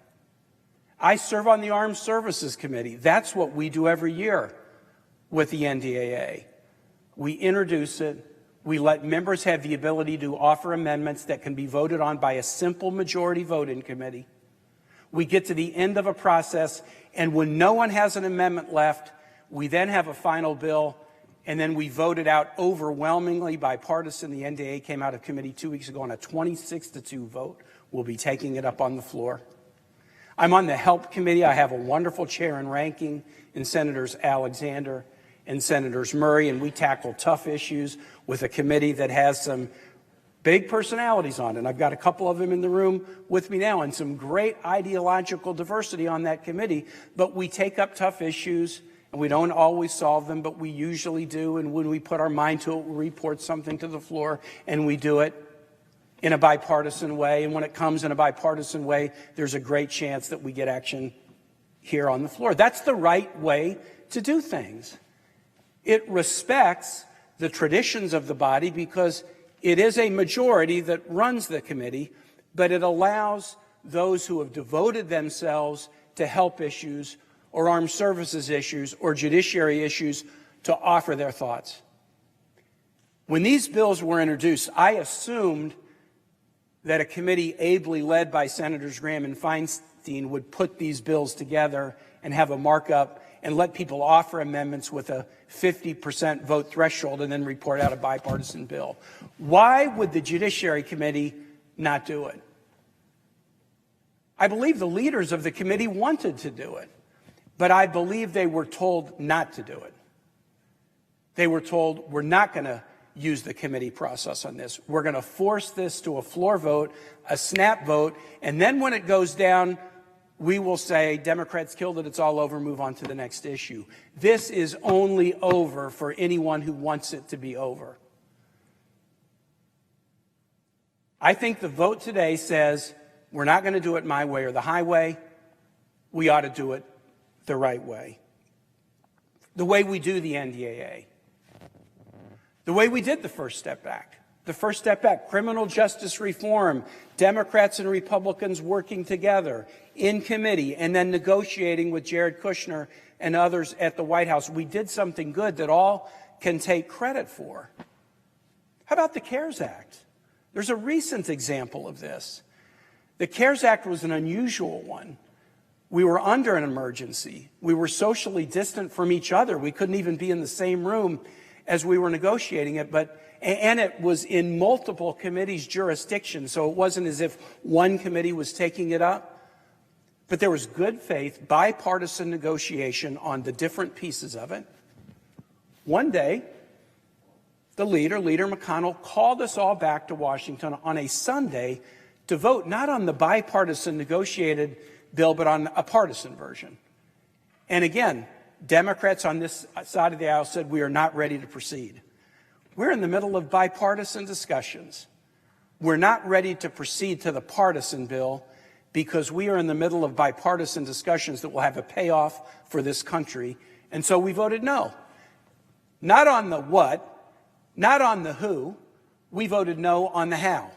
We're not ready to proceed to a partisan my way or the highway bill when we are engaged in bipartisan discussions that can find a solution that's good for the country. And guess what happened? 3 days later, after that no, we were here on the floor voting yes. Voting yes to a bipartisan bill that helped individuals and families, that created a grant program for small businesses, a loan program for large businesses, aid to state and local governments, aid to hospitals and nursing homes and healthcare providers. We voted no on the my way or the highway and said, stay at the table with us. Let's have bipartisan discussions and we can get to a yes. And even as members of this body were being diagnosed with coronavirus or exposed to it, we stayed at the table until we could get the work done, and we did it for the good of the country. This discussion is not over unless people want it to be over. Senator King and I, on Monday, sent a letter to the two leaders and to the Judiciary Committee chair and ranking, and we said, for God's sake, with a nation that is crying out for solutions that can show some unity, please do with this bill what we know will work, what has worked. Let the Judiciary Committee take it up promptly. Let them work and report it to the floor, and we can do this bill before the August recess and do it in a way where in committee and on the floor, everyone has a chance to participate and we can get a win for the American public on a topic that is critically important. It is my hope we will still do that. Again, the tenor of some of the conversations is if this is now over and in the rearview mirror, not to be returned to until after November. I don't accept that. I don't accept that. These bills are pending. We have a Judiciary Committee that can do this work. I went to the Judiciary Committee this morning to introduce a judicial nominee and asked members of the committee who were there, if you took these bills up in committee, could you find a bipartisan result? And the answer they gave to me was yes. I didn't vote no for the what. I didn't vote no for the who. I voted no for the how. I know how we can do this bill. And shame on us on a matter of such seriousness if we don't engage in a process whose seriousness matches the gravity of the moment. And with that, Mr. Chair, I yield the floor. Mr. President. Senator from Nebraska. I didn't indulge if the senator from Maryland was first. I've got 40 seconds of comments, but thank you. I respect the senator from Virginia, but I'd just like to note for the record, as somebody who spent a lot of time on this working group under Senator Scott's leadership, Senator Kaine repeatedly said my way or the highway approach. I just think it's really important for the record for us to admit that this is an open amendment process that has been proposed, and that some of the Democrats who've come to some of the meetings to negotiate were frankly stunned when Tim went from 5 amendments to 20 amendments to what number do you want? It's the opposite of a my way or the highway approach. The language isn't true. An open amendment process where dozens have been offered, it's not a my way or the highway approach. Absolutely. You're a member of the Judiciary Committee, isn't that right, Senator Sass? One of the most dysfunctional committees in the Senate, I am. When you have markups in the Judiciary Committee on a bill, like the First Step Act, and someone, Democrat or Republican, proposes an amendment to a mark, isn't the standard vote on the amendment a 50 vote? If it gets a majority in the committee, the amendment is added to the bill? There are so many different procedures in the Judiciary Committee. You defined yourself as a rookie. I think you said you've been here 7 years. I'm a rookie to your rookie, and I'm new on judiciary, so there are a lot of ways. The way you're defining is usually the model, but there's a whole bunch of stuff that happens. You asked for a question, so I'll answer that, but I've got another comment, but you continue. My experience on every committee that I'm on is when we do a markup in committee, it's a simple majority. Not allowing a simple majority amendment process in committee, but saying, oh, we'll give you some amendments on the floor with the 60-vote threshold. It's not the same thing. It doesn't respect an individual's ability to try to persuade a majority of my colleagues, Democrat, Republican, is this a good idea or not? That's why this bill was not sent to committee, but just put on the floor. So I don't view that as to respond. I get that Senator Scott, and I appreciate that he said we should have open amendments on the floor. but depriving people of the ability to offer open amendments in a simple majority. Can I convince the majority of my colleagues in the committee that is already stacking the deck, in my view?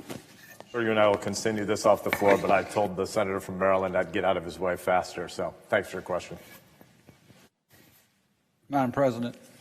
The senator from Maryland is recognized. Thank you, Madam President. Over the weekend, I was reflecting on the times that our nation finds itself in today. We are witnessing the rebirth of a new civil rights movement when it comes to reforming our police departments. Americans now know the names of George Floyd, Breonna Taylor, Freddie Gray, and so many others. The current protests we've seen throughout the nation and throughout the world are a direct result of an incredible leap in technology, where individual citizens and officers themselves can record interactions between police officers and members of the community in real time. Madam President, but for these troubling interactions between the police and the citizens that are sworn to protect or serve, we saw it on video. It's not new, but we now have the evidence. They just happened to be caught, creating stronger legal evidence of misconduct and abuse.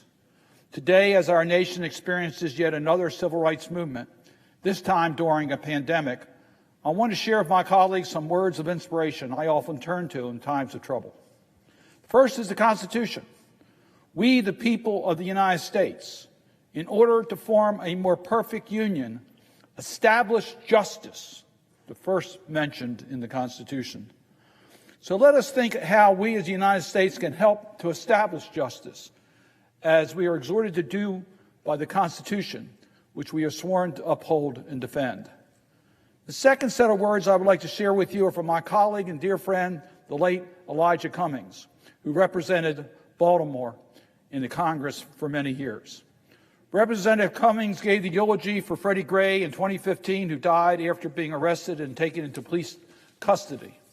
During Freddie Gray's church service, Elijah closed with the quote from the Old Testament book of Amos. I want justice, oceans of it. I want fairness, rivers of it. That's what I want. That's all I want. The third story I want to share with my colleagues is the inspiration I felt from reading Dr. Martin Luther King Jr.'s letter from a Birmingham jail in April of 1963. Dr. King wrote, "We know through painful experiences that freedom is never voluntarily given by the oppressor. It must be demanded by the oppressed. Frankly, I have yet to engage in a direct action campaign that was well-timed in the view of those who have not suffered unduly from the disease of segregation. For years now, I've heard the word wait. It rings in the ear of every Negro with piercing familiarity. This wait has almost always meant never. We must come to see, we won with one of our distinguished jurists, that justice too long delayed is justice denied. We have waited for more than 340 years for our constitutional God-given rights. Perhaps it is easy for those who have never felt the stinging darts of segregation to say wait. But when you have seen vicious mobs lynch your mothers and fathers at will and drown your sisters and brothers at whim, when you have seen hate-filled policemen curse, kick, and even kill your black brothers and sisters, when you see the vast majority of 20 million Negro brothers smothering in an airtight cage of poverty in the midst of an affluent society, when you have to concoct an answer for a 5-year-old son who is asking, Daddy, why do white people treat colored people so mean? When you are hurried by day and haunted by night by the fact that you are a Negro living constantly at tiptoe stance, never quite knowing what to expect next, and are plagued with the inner fears and outer resentments, when you are forever fighting on denigrating sense of nobodiness, that you will understand why we find it difficult to wait. There comes a time when the cup of endurance runs over and men are no longer willing to plunge into the abyss of despair. I hope, sirs, you understand our legitimate and unavoidable impatience. So this weekend, as I was thinking about our charge to establish justice in the Constitution and the pleas from Elijah Cummings and Dr. King, I contemplated where we are today. We're at a point in our nation that we need to make transformational change when it comes to our police officers and their fundamental relationships with our communities, in particular the African American community and communities of color. We can no longer wait. We must make bold changes now. So, Madam President, I agree with Leader Schumer and Senators Booker and Harris, who are the authors of the Justice and Policing Act. My concern is that the legislation authored by Senator Scott, the Justice Act, falls dangerously short for what we need for comprehensive, effective, and transformational police reform that our country and the American people are demanding. I therefore hope that Leader McConnell will negotiate with Leader Schumer so that we can work on a bipartisan bill and establish a constructive starting point on policing reform. I listened to the debate with Senator Scott and Senator Kaine, and I've seen this before. When you bring a partisan bill to the floor where there's no pre-arranged opportunity to offer the types of amendments with simple majority votes so the rule of the Senate can prevail, when you start from a point that cannot lead to a successful conclusion, you shouldn't start. You should go back to negotiate a truly bipartisan bill. We should use the model of the CARES Act legislation that was signed into law in response to the COVID-19 pandemic. That was a bipartisan bill that ultimately was brought to the fore. Let me just highlight a few of my concerns with the Justice Act. This legislation does not contain any mechanism to hold law enforcement officers accountable in court for their misconduct. For example, it makes no changes in law when it comes to qualified immunity or criminal intent standards for law enforcement. Current legal standards have allowed law enforcement officers regularly to evade criminal liability for excessive use of force and have shielded officers from liability even when they violate citizens' constitutional rights. The Justice Act does not implement a public national misconduct registry necessary to ensure communities have information necessary to hold their law enforcement officers accountable. The Justice Act fails to establish the collection of all use of force data and data related to religious and racial profiling, and it does nothing to end harmful policing practices like racial and religious profiling. By contrast, the Justice and Policing Act offered by Senators Booker and Harris does contain legislation I authored, the End Racial and Religious Profiling Act. Why do we need that? Studies have shown that blacks are 3.6 times more likely to be arrested for selling drugs, despite the fact that whites are more likely to sell drugs. Studies show that blacks are 2.5 times more likely to be arrested for possessing drugs, despite using drugs at the same rates as whites. This is just wrong. And Congress and even President Trump recognized this when we made some modest improvements with the First Step Act. That was a bipartisan bill and started as a bipartisan bill, and we were able to get it enacted. The End Racial and Religious Profiling Act is designed to enforce the constitutional rights to equal protection under law by eliminating racial and religious-based discriminatory profiling at all levels of law enforcement by changing the policies and procedures. It allows police to focus their work more accurately rather than wasting resources on blanket stereotypes. It requires enhanced data collection from the Department of Justice to track and monitor discriminatory profiling. It holds state and local enforcement agencies accountable by conditioning federal funds on the adoption of policies and best practices to combat profiling by officers. It eliminates once and for all discriminatory profiling.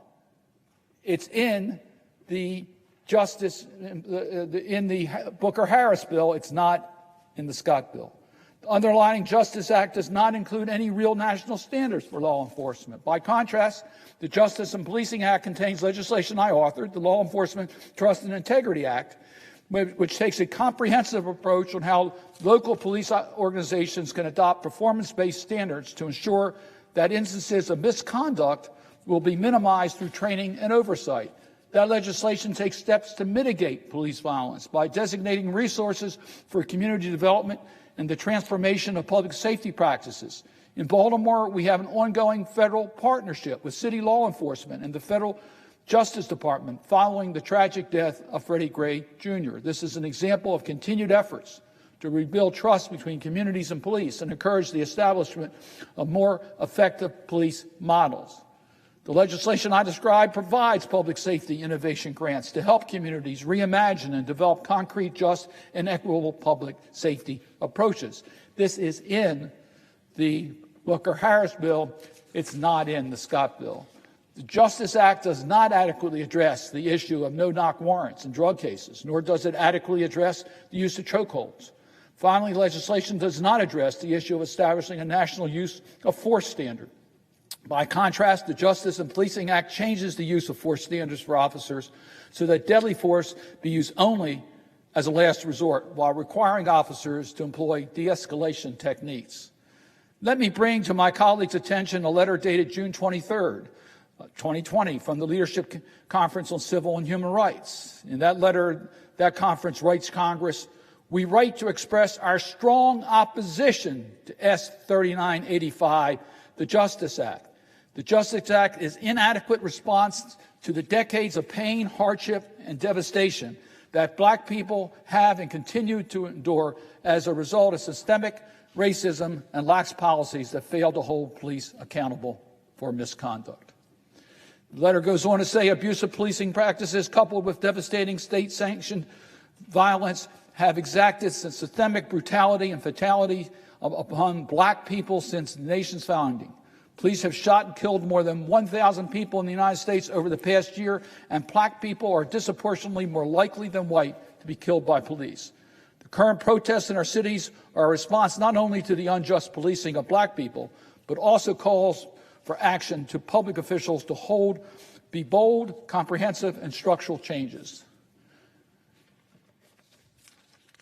The letter concludes, passing watered-down legislation that fails to remedy the actual harms resulting in the loss of life is a moral statement that is inconsistent with a genuine belief that black lives matter.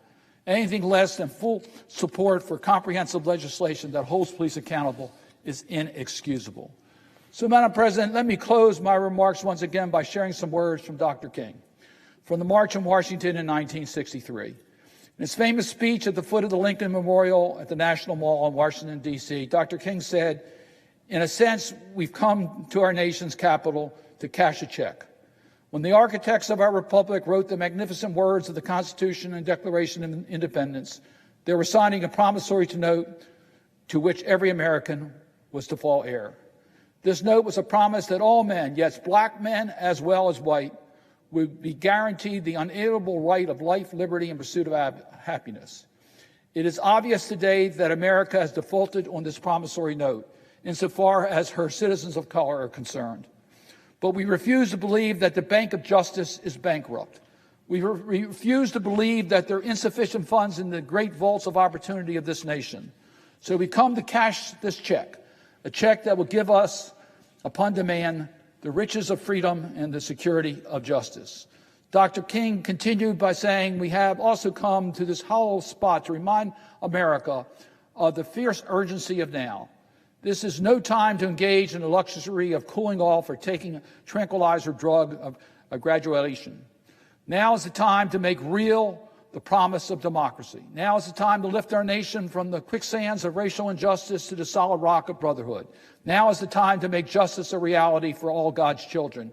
It would be fatal for the nation to overlook the urgency of the moment. Madam President, the House of Representatives is scheduled to pass their version of the Justice and Policing Act on Thursday. Let us take up meaningful legislation in the Senate as the base bill negotiated between Democrats and Republicans. Let us rise to the occasion and make the founders of this nation proud. With that, Madam President, I would suggest the absence of harm. The clerk will call the roll. Mr. Alexander.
The senator from Iowa is recognized. Madam President, I ask that the quorum call be vitiated.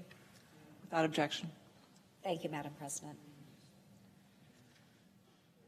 The murder of George Floyd captured the attention and the emotions of the entire world.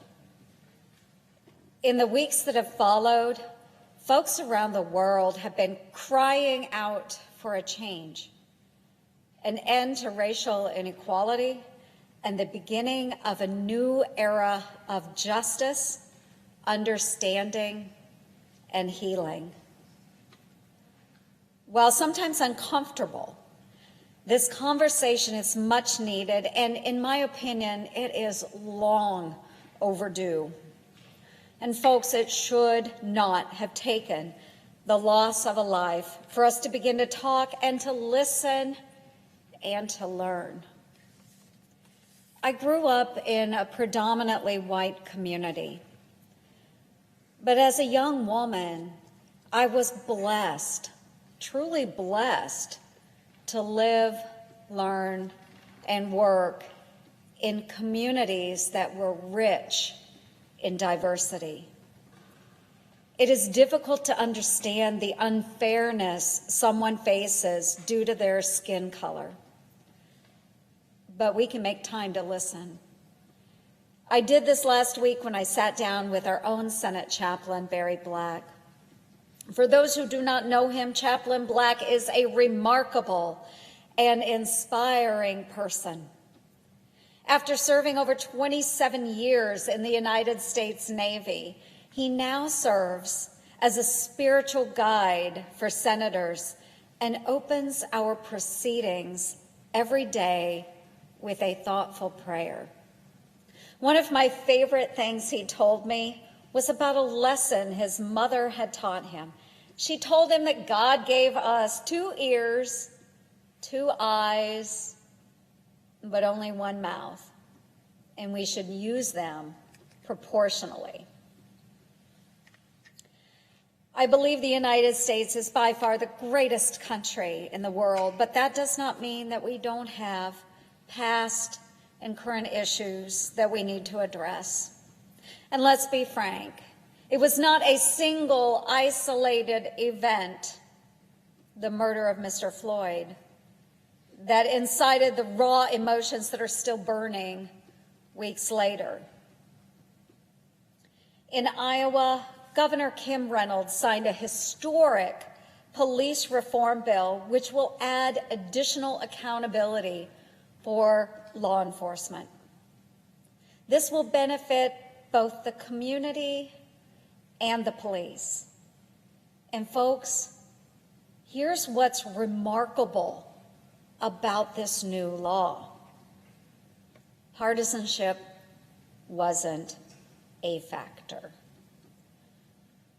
Republican House Majority Leader Matt Winshittle and Democratic Representative Ako Abdul Samad, 2 of the extraordinary leaders that ushered this bill through the House and through our legislature, spoke with me this morning, and they said, both of them said, that while they don't, each of them, view this as a perfect bill, it was more than cosmetic. It had real meaning and depth, and it was a first step. A first step. And I agreed with them because any journey starts with a single step, a meaningful step. The bill passed the Iowa House by a vote, again with these 2 extraordinary leaders, by a vote of 98-0. Unanimous. It then went to the Iowa Senate, and it passed in the Iowa Senate 49-0. Partisanship wasn't a factor. The only thing that mattered was doing the right thing. So not a single dissenting vote was cast, and it even had the endorsement of the Iowa Police Officers Association. We are only going to improve as a nation if we come together, and make everyone a part of the solution. We can do that. Iowa put politics aside and they got it done. And I wish we could see more of Iowa in this chamber. We need both sides of the aisle to unite and to pass Senator Tim Scott's Justice Act. The Justice Act offers real solutions to police reform by increasing oversight, strengthening incident report requirements, and ensuring the correct use of body cameras. And it includes an issue that I've been working to address: sexual misconduct within our law enforcement. The Justice Act is simply a common sense approach to effective police reform. The bill includes a number of bipartisan provisions, including the anti-lynching proposal put forward by Senators John Cornyn and Kamala Harris.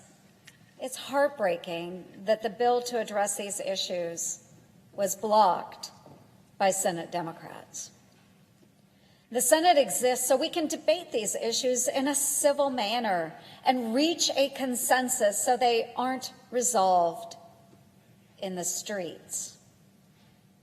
We can't do that if the other side chooses to shut down meaningful debate or give in to radical ideas like defunding the police, which won't solve the problem of inequality or end violence. So I ask my colleagues on the other side of the aisle, are you willing to come to the table? Are you willing to accept that amendment process? Are you willing to take that first step, the first step in our journey? Will you put politics aside and help us enact reforms to ensure the safety of our communities? Our nation's journey towards becoming a more perfect union and securing the blessings of liberty for all Americans has taken a long and bumpy road, and we still have a lot further to go. It starts with that one step. But at this moment, the country and the world are demanding we pick up the stride. Let's follow Iowa's lead. Let's come together and take meaningful action. And to be clear, the passage of a single bill is not going to suddenly reverse centuries of injustice. Passing laws are a simple part. If we really want to change behavior, we need to commit ourselves to changing our hearts. The best way that we can personally commemorate the life of George Floyd and the many others before him who lost their lives or suffered injustice is to open our own hearts. Chaplain Black summed up the solution best when he quoted to me Mark 12:31. Love your neighbor as yourself.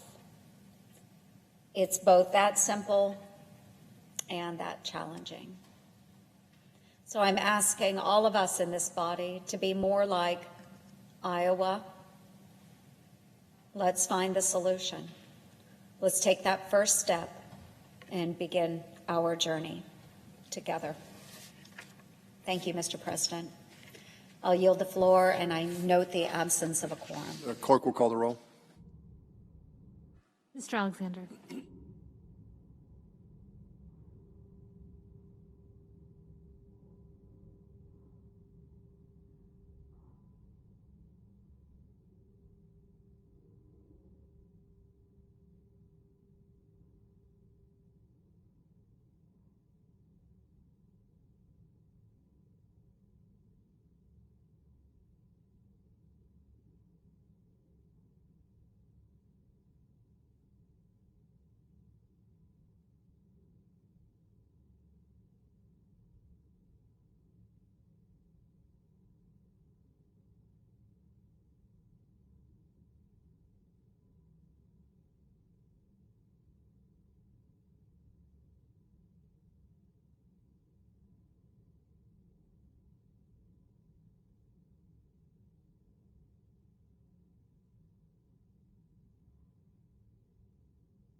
President.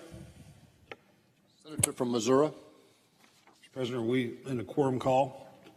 I move we suspend the quorum call. Without objection.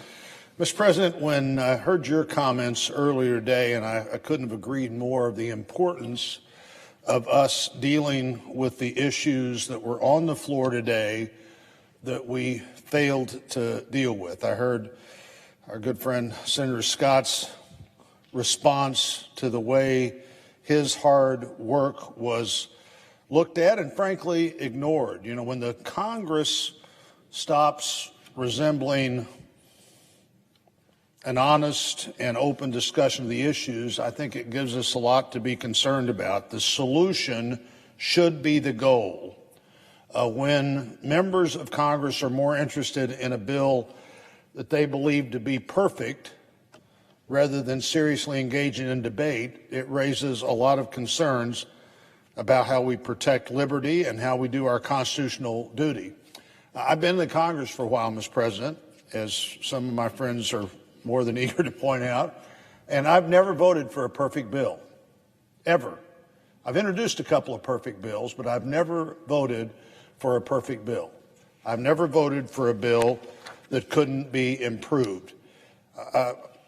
Our good friend Tim Scott said something the other day that struck me as a truism. He said, "I think most Americans are tired of Republicans and Democrats talking about Republicans and Democrats." Most Americans, as Senator Scott's point was made, want us to solve problems. They want us to come up not with the best answer possible, they want us to come up with the best possible answer. And what's the difference in the best answer possible and the best possible answer? The difference is figuring out when you've gotten done as much as you can get done, and you decide that in this process you want to accept that and come back at a later time and see if you can do a little better. They don't want us to reject a promising solution just because someone from the other party said it first. They don't want us to reject a promising solution just because it doesn't solve everything. Nothing around here happens as fast as we'd like it to. Debate, discussion, compromise all take time. Remember, the Constitution was put together by people who didn't trust government, and they didn't want to make it easy for government to do things, and they didn't. One of the great successes of all time was the success of making it hard for our government to do things. It's hard to explain in other countries where they have parliamentary systems where if the leader doesn't get what the leader wants, the government collapses. That's not the way this government's designed at all. It's designed to take some time, but you have to be willing to take the time. It's designed to reach compromise, but you have to be willing to reach compromise. We think our job should be to, again, come up with the best solution we can come up with and try to do the job that we're sent here to do. Try not to wait and say, well, we're too close to election. Apparently, we're too close to election all the time now. Never want to give away anything that could be a political issue because it's better, maybe in some minds, not to solve it than it is to solve it. Today's disappointing vote doesn't have to be final. The majority leader changed his vote at the very end. It was 56 to 54, 3 Democrats and all of the Republicans wanting to move forward, but it takes 60 votes here to move forward. And by the way, Mr. President, it also takes 60 votes to get off the bill to have a vote. There was nothing to be lost by seeing if we couldn't make Senator Scott's bill better. In fact, I understand from his speech earlier, he'd agreed to 20 amendments that had the possibility to do that. And that's what we're supposed to do. We're here to vote. We're here to make decisions. We're here to move forward or to decide we don't want to move forward. There are times when a decision is we don't want to solve, this is not the right solution to this problem. That was not what we were dealing with today. Our colleagues in the House planned their own legislation. There was that moment of hope when the Speaker of the House said she looked forward to taking their product, their bill, to conference Well, you only get to take a bill to conference if there's a conference. And you only get to take a bill to conference if we pass a bill and the House passes a bill. And by the way, if they're exactly the same bill, there's no reason to go to conference. That bill goes to the president. We pass a bill, the House passes a bill, we go to conference, and then we come back, and we were unwilling. 44 of our colleagues were unwilling to go through that process. You know, you get, on a bill like this, you get a lot of votes. You get the vote to go to the debate, you get the vote to go to the vote, you get the vote to pass the Senate bill. It's been actually a while since I heard somebody say what used to be said often: I'm voting for this bill. I don't think it's where it should be yet, but I look forward to voting for a better process coming out of conference. You used to hear that all the time. I'm voting for this bill so we can get to conference, and in conference, I'm going to do everything I can to work to make it better. That's how the process works. This take it or leave it, nobody shows up. Our friends on the House show up one day to vote on a bill that God knows who decided what would be in that bill, and that's the bill that we either accept or reject. What a foolish way to do business. What an unsatisfactory way to fail to debate the issues that people sent us here to decide on. But again, the House will pass a bill this week. And unless we reconsider this decision, that will be the end of it. That will be the end of it. The House has passed a bill. We're not going to take the House bill up. There's no Senate product to go to conference. That's the end of it. It is an issue that we need to find a solution to. It was an issue we needed to find a solution to after what happened in St. Louis in 2014. It's an issue we needed to find a solution to. The dates seem to keep getting closer to where this year 3 things happened in a row, maybe more than 3, that shouldn't have happened. And things have happened since those 3 things that shouldn't have happened. We need to lead on this issue. We need to find a way to make a successful conclusion to the best we can do. And the best we can do today doesn't mean that's the best we can ever do. It just means when you have something that you're agreeing with it, and this isn't even a bill where in Senator Scott's bill, I didn't even hear Democrats say, I agree with 80% of what's in the bill. They were more likely to say, 80% of what I want to do is in the bill. Take 80% of what you want to do to conference. Hope it comes back with 90% of what you want to do or 96% of what you want to do. But if you don't trust the process cannot produce a result. People are tired of us failing to do our job. We need to vote. We need to have amendments. We need to have bills on the floor on issues like this that the American people are in the streets of America saying, solve this problem. You can't solve this problem by turning your back on it. You can't solve this problem by saying, if I don't get this exactly the way I want it, I'd rather not have anything. I'll tell you what that gets you. That gets you nothing.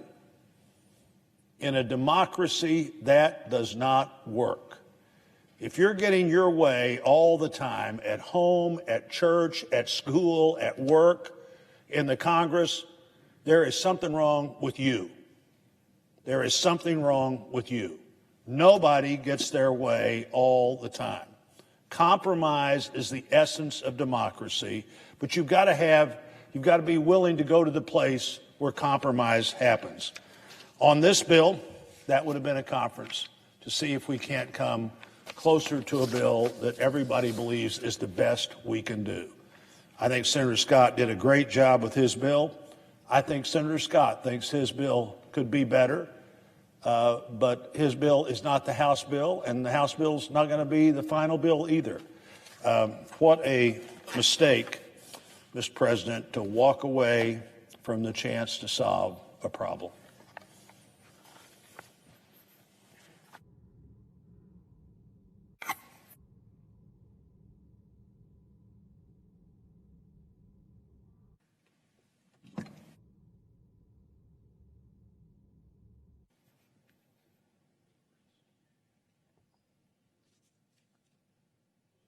Mr. President, Senator from Oklahoma.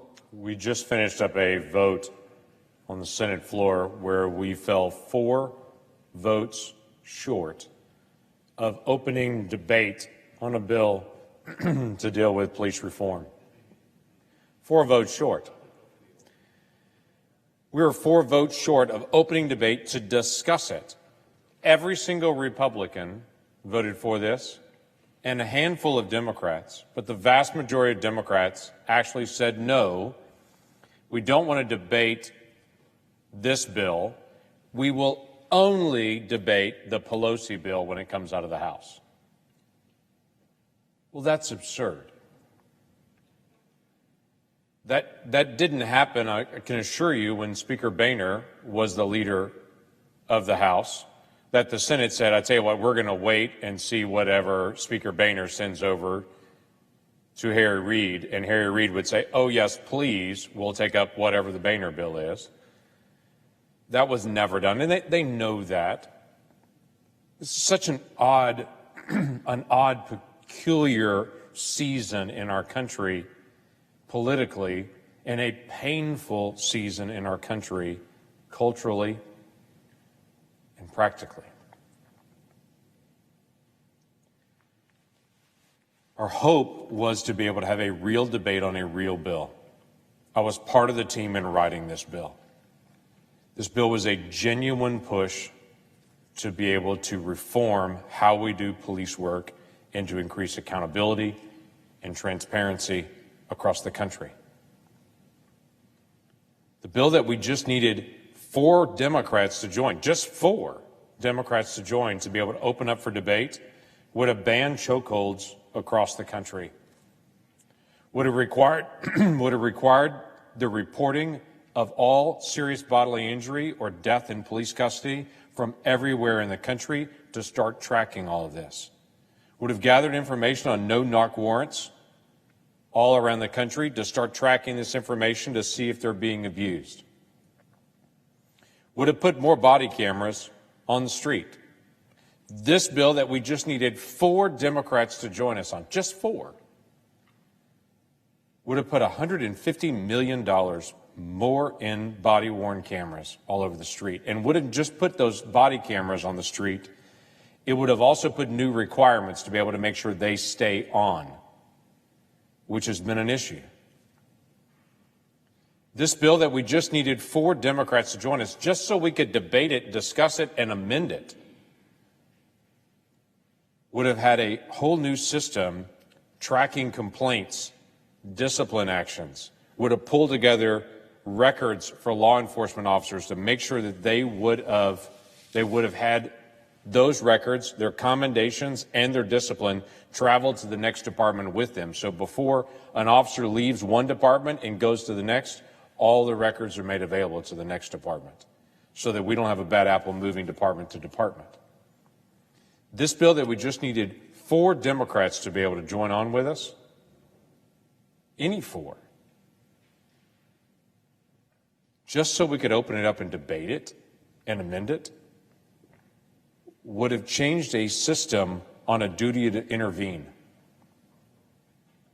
putting new obligations, new training, new requirements on an officer that's watching another officer do something they know is wrong to be able to intervene in that process and to be able to stop it.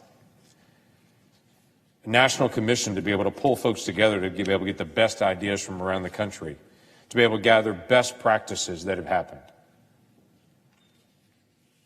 There's also a new piece that's in this. It's not in the Pelosi bill. It's only in this bill that deals with giving a false report if you're a police officer. Because at times we'll have a police officer that there's serious bodily injury or death, and their written record doesn't match the reality of what really happened. And it's not just they misremembered. They intentionally turned in a false report. This bill that we wanted to just debate today would have allowed us to be able to add additional penalties onto that, to be able to make sure someone receives the due penalty if they're trying to lie on forms. This bill would have dealt with mental health. This bill would have dealt with de-escalation training. This bill was designed to be able to help get additional training. This bill has a section on it using the Museum of African American History to design a curriculum that we could put out to every department around the country in the history of race and law enforcement. It's modeled after what was done with the Holocaust Museum to deal with anti-Semitism. That's what this bill was designed to do. And we just needed 4 Democrats to join us. But instead, they dug in, did press releases, and said, that bill's terrible, it's awful, it has no teeth in it. That bill's unsalvageable. I would ask any American listening to me, and anyone in this room, are there one of those ideas you don't like?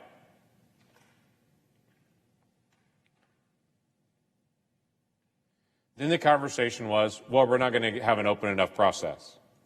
So Senator Scott, who's our point negotiator in this, sat down with Democratic leadership and said, how about 20 amendments?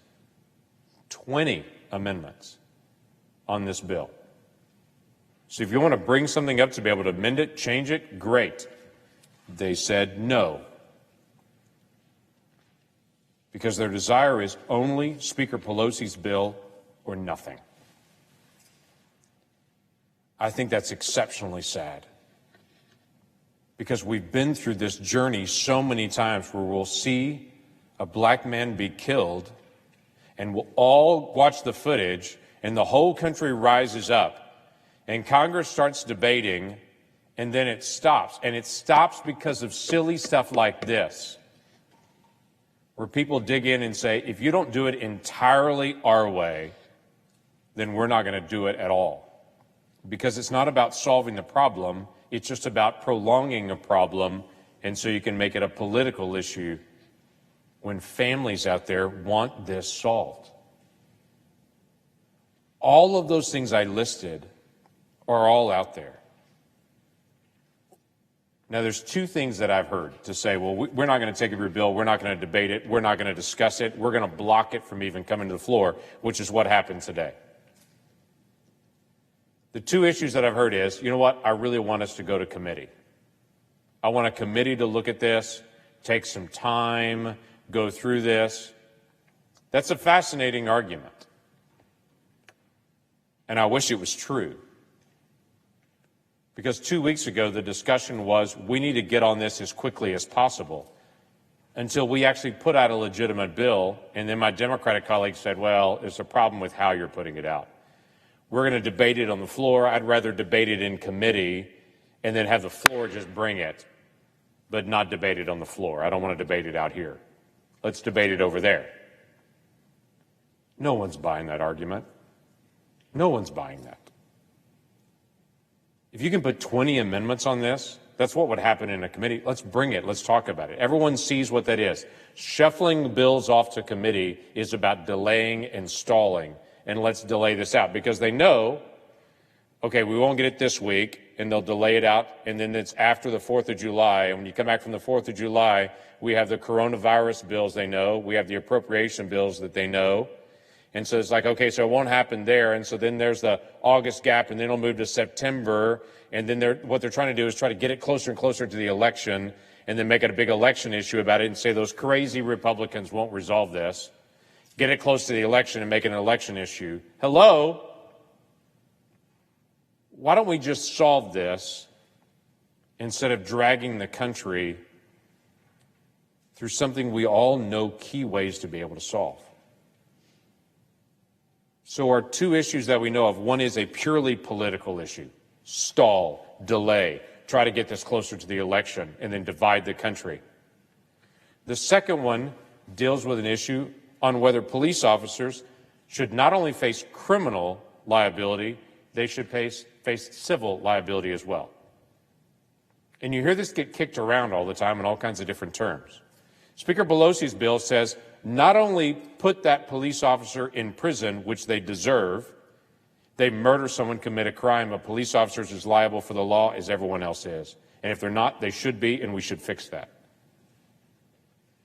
Speaker Pelosi's bill says not only put them in prison, but also civilly take away their home and their car and their pension away from their family, make sure that we leave them destitute and their family destitute, as well as putting them in prison. That's what their bill is all about. And it's the reason so many police officers are so frustrated and furious with the bill they adamantly want to put on the floor, because they're saying if they did something wrong, they should face the consequences for it. But don't punish their family. Speaker Pelosi's bill says no, the police officers should be in prison and their families should have their home taken away from them and their police pension taken away from them and everything else. You know what we've talked about? We've talked about a police officer facing criminal penalties, as they do now and as they should. And then if there's a civil case, why don't we bring it against the department that didn't train their officer, that didn't supervise that officer? Instead of attacking an officer's family, why don't we hold people account to actually supervise people better and push the city and the department to do the right thing, to train, equip people, and if someone is a problem, don't leave them out there on the street with 18 discipline records. Take them off the street, because if you don't, the whole city is going to be held to account for it. That's trying to end this. That's trying to push towards more supervision, not just trying to be punitive. Those are the two differences that I can pick up: political and civil. Otherwise, a lot of what I mentioned that's in our bill is in their bill as well. So Tim Scott made a very simple statement. Why don't we put this on the floor? Why don't we actually debate the differences that we have? Why don't we have a vote? And then why don't we finish this?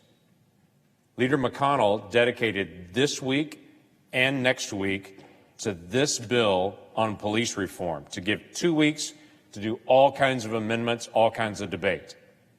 But instead the conversation was, no, don't want to do that. It's Speaker Pelosi's bill or nothing. Or let's just slow the whole thing down, send it to committee, and delay this thing. Why don't we deal with this right now? There's 2 weeks been set aside to do it. There's plenty of time for amendments.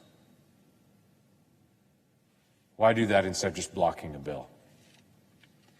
I just don't know a lot of folks that say to me,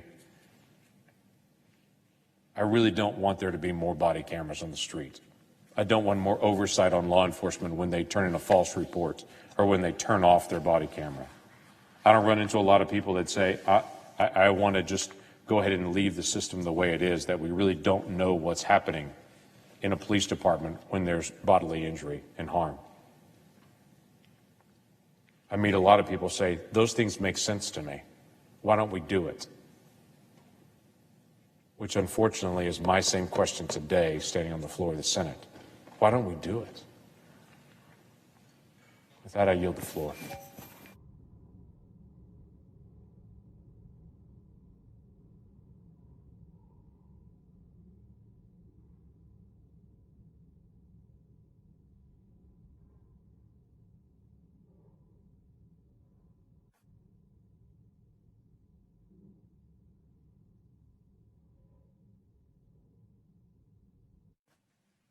Mr. President. Senator from West Virginia. Thank you, Mr. President. I want to thank my colleague from Oklahoma, Senator Langford, for his dedication to this issue, his very substantive input. I was privileged to serve on the sort of mini group that put a lot of work into this under Senator Scott's very able leadership. And I want to thank the way that Senator Langford always approaches issues, not disparaging motives, but always looking at ways to improve and make this world a better place, because that's what this is about. I've been listening to a lot of the arguments, a lot of the discussion, and I'm saying to myself, if I'm, somebody watching this from afar, from Oklahoma or from West Virginia or Vermont, I'm thinking to myself, what is all this talk about 60 votes and cloture and all this? They're not focused on that. All they know is we failed. This failed. And this was an opportunity that we should have grasped. We had a chance to discuss the need for police reform and to look at the very, very serious issues of racial inequalities. And I am exceedingly, exceedingly disappointed. I thought yesterday, actually Monday, I thought, good. Signals were we're going to get on this bill. We're going to have a healthy debate with amendments. We're going to be in front of the American people, giving our different opinions, and we're going to vote up and down, and we're going to actually have a product here that's actually going to help. It's going to help. But it derailed. It derailed badly, and I'm very disappointed by that, as I think everybody in this country should be. Those who are protesting, those who are deeply hurt by what they've seen, they don't care about cloture and 60 votes and who gets the political point and who's going to be able to drag this to the election. They care about getting something done on a deeply, deeply emotional issue. So we know that every American is entitled to equal protection under the law. We also know there's a lot of good police officers in this country, many, the vast majority. And it's clear, though, that we have a real need to improve our law enforcement so that every American can have the confidence that officers are there to serve them equally. We should provide better resources to train police on not just de-escalation, but use of force, intervention. All of the issues that we see really came forward in the horrifying death of George Floyd. We should provide more body cameras. We wouldn't have known about George Floyd had there not been a camera. I don't believe it was a camera on the officer. It was a bystander camera. But cameras can be so incredibly useful to protect the rights of the people that are confronted and to protect the rights of the police. So we need to make sure that those not only are provided and there for our law enforcement, but that they're turned on, because we saw in Louisville they weren't turned on.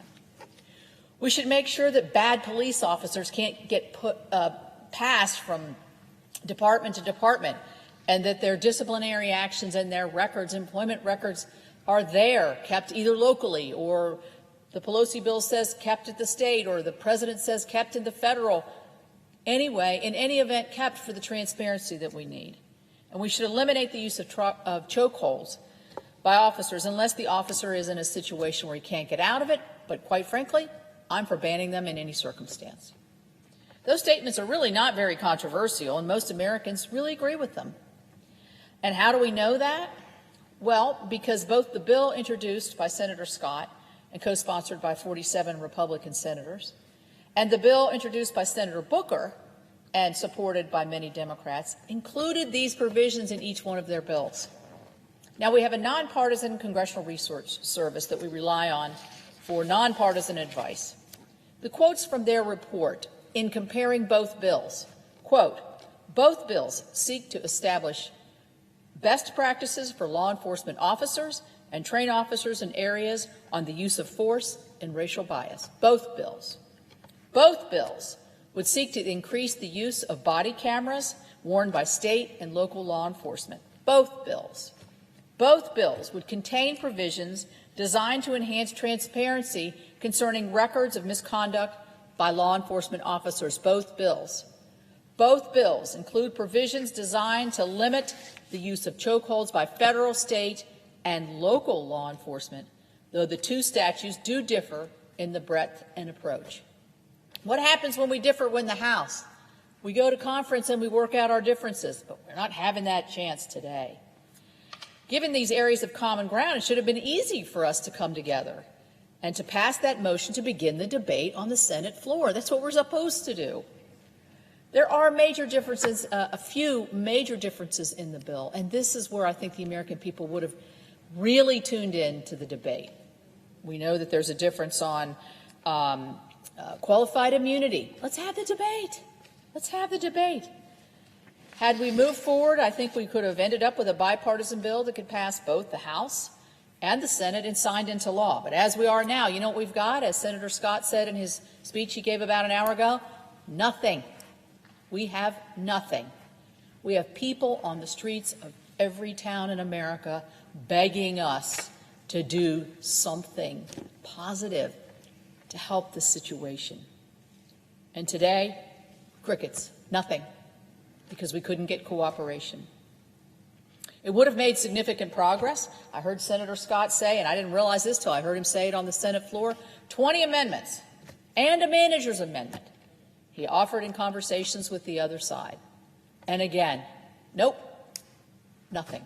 We don't want that. We could have shown the American people, which is, we don't have the best record on showing the American people that we can work together and get things done, but boy, we could have shown them that today. We could have shown them that in the rest of the week as we debate these issues. And I can guarantee you on some of the sticky issues, we'd have had great agreement. Maybe we all wouldn't have agreed on it, but some of us from each parts of our parties and each parts of our country would have agreed on those issues and formulated better, smarter, more efficient legislation. We could have demonstrated that we are united in support of the civil rights of all Americans, in support of the men and women in law enforcement, and instead, partisanship was allowed to carry the day.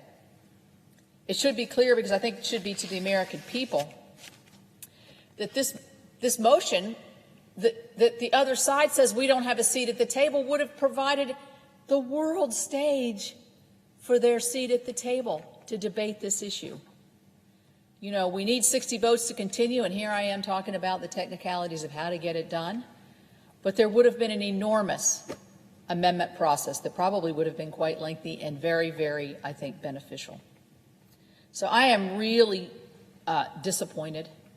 I'm disappointed to tell the American people that we're listening to you, but, maybe it's not in our own political benefit to cooperate, to move forward.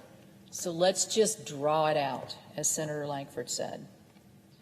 So I think it is important to point out in the process, if we'd had an amendment debate, if we'd had a debate on the Senate floor, if we'd cultivated and came up with a final product, it's still within the 60-vote margin for the other side to say, no, can't do it, it's not enough, can't go there. Okay, at least we tried. Now, we've got nothing. So as we move forward, I've done several radio interviews today, and a lot of people want to know what's next. I don't know what's next. But we got to do better than this. We've got to do better by what we see happening across our country and listening to the cries. And when I heard Senator Scott's speech, when he talks to the communities that are the most vulnerable, that have the most difficulties in all the struggles of their lives, we owe it to them to have this debate on the floor of the greatest deliberative body, the United States Senate. So we could have demonstrated a lot today, and it didn't work. It was denied by 44 senators, and here we are having to go back to our constituents, go back to those folks who are very vulnerable to say, it didn't matter enough to try to fix it. It didn't matter enough that we gave you, that we gave each other 20 amendments. It didn't matter enough that we were going to have the debate on the Senate floor. It didn't matter enough that we're going to have our experts come in and tell us what's the best. It didn't matter enough. And so I hope maybe as time goes by, it will matter, because this issue is not going away. And our passion to solve it as a collective body shouldn't go away. And I'm committed to seeing that it doesn't go away. Thank you.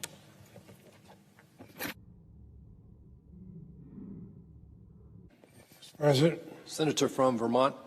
Mr. President, this afternoon we've heard a lot of rhetoric. I'd like to now deal with some reality. And as so often happens, the reality is different than the rhetoric.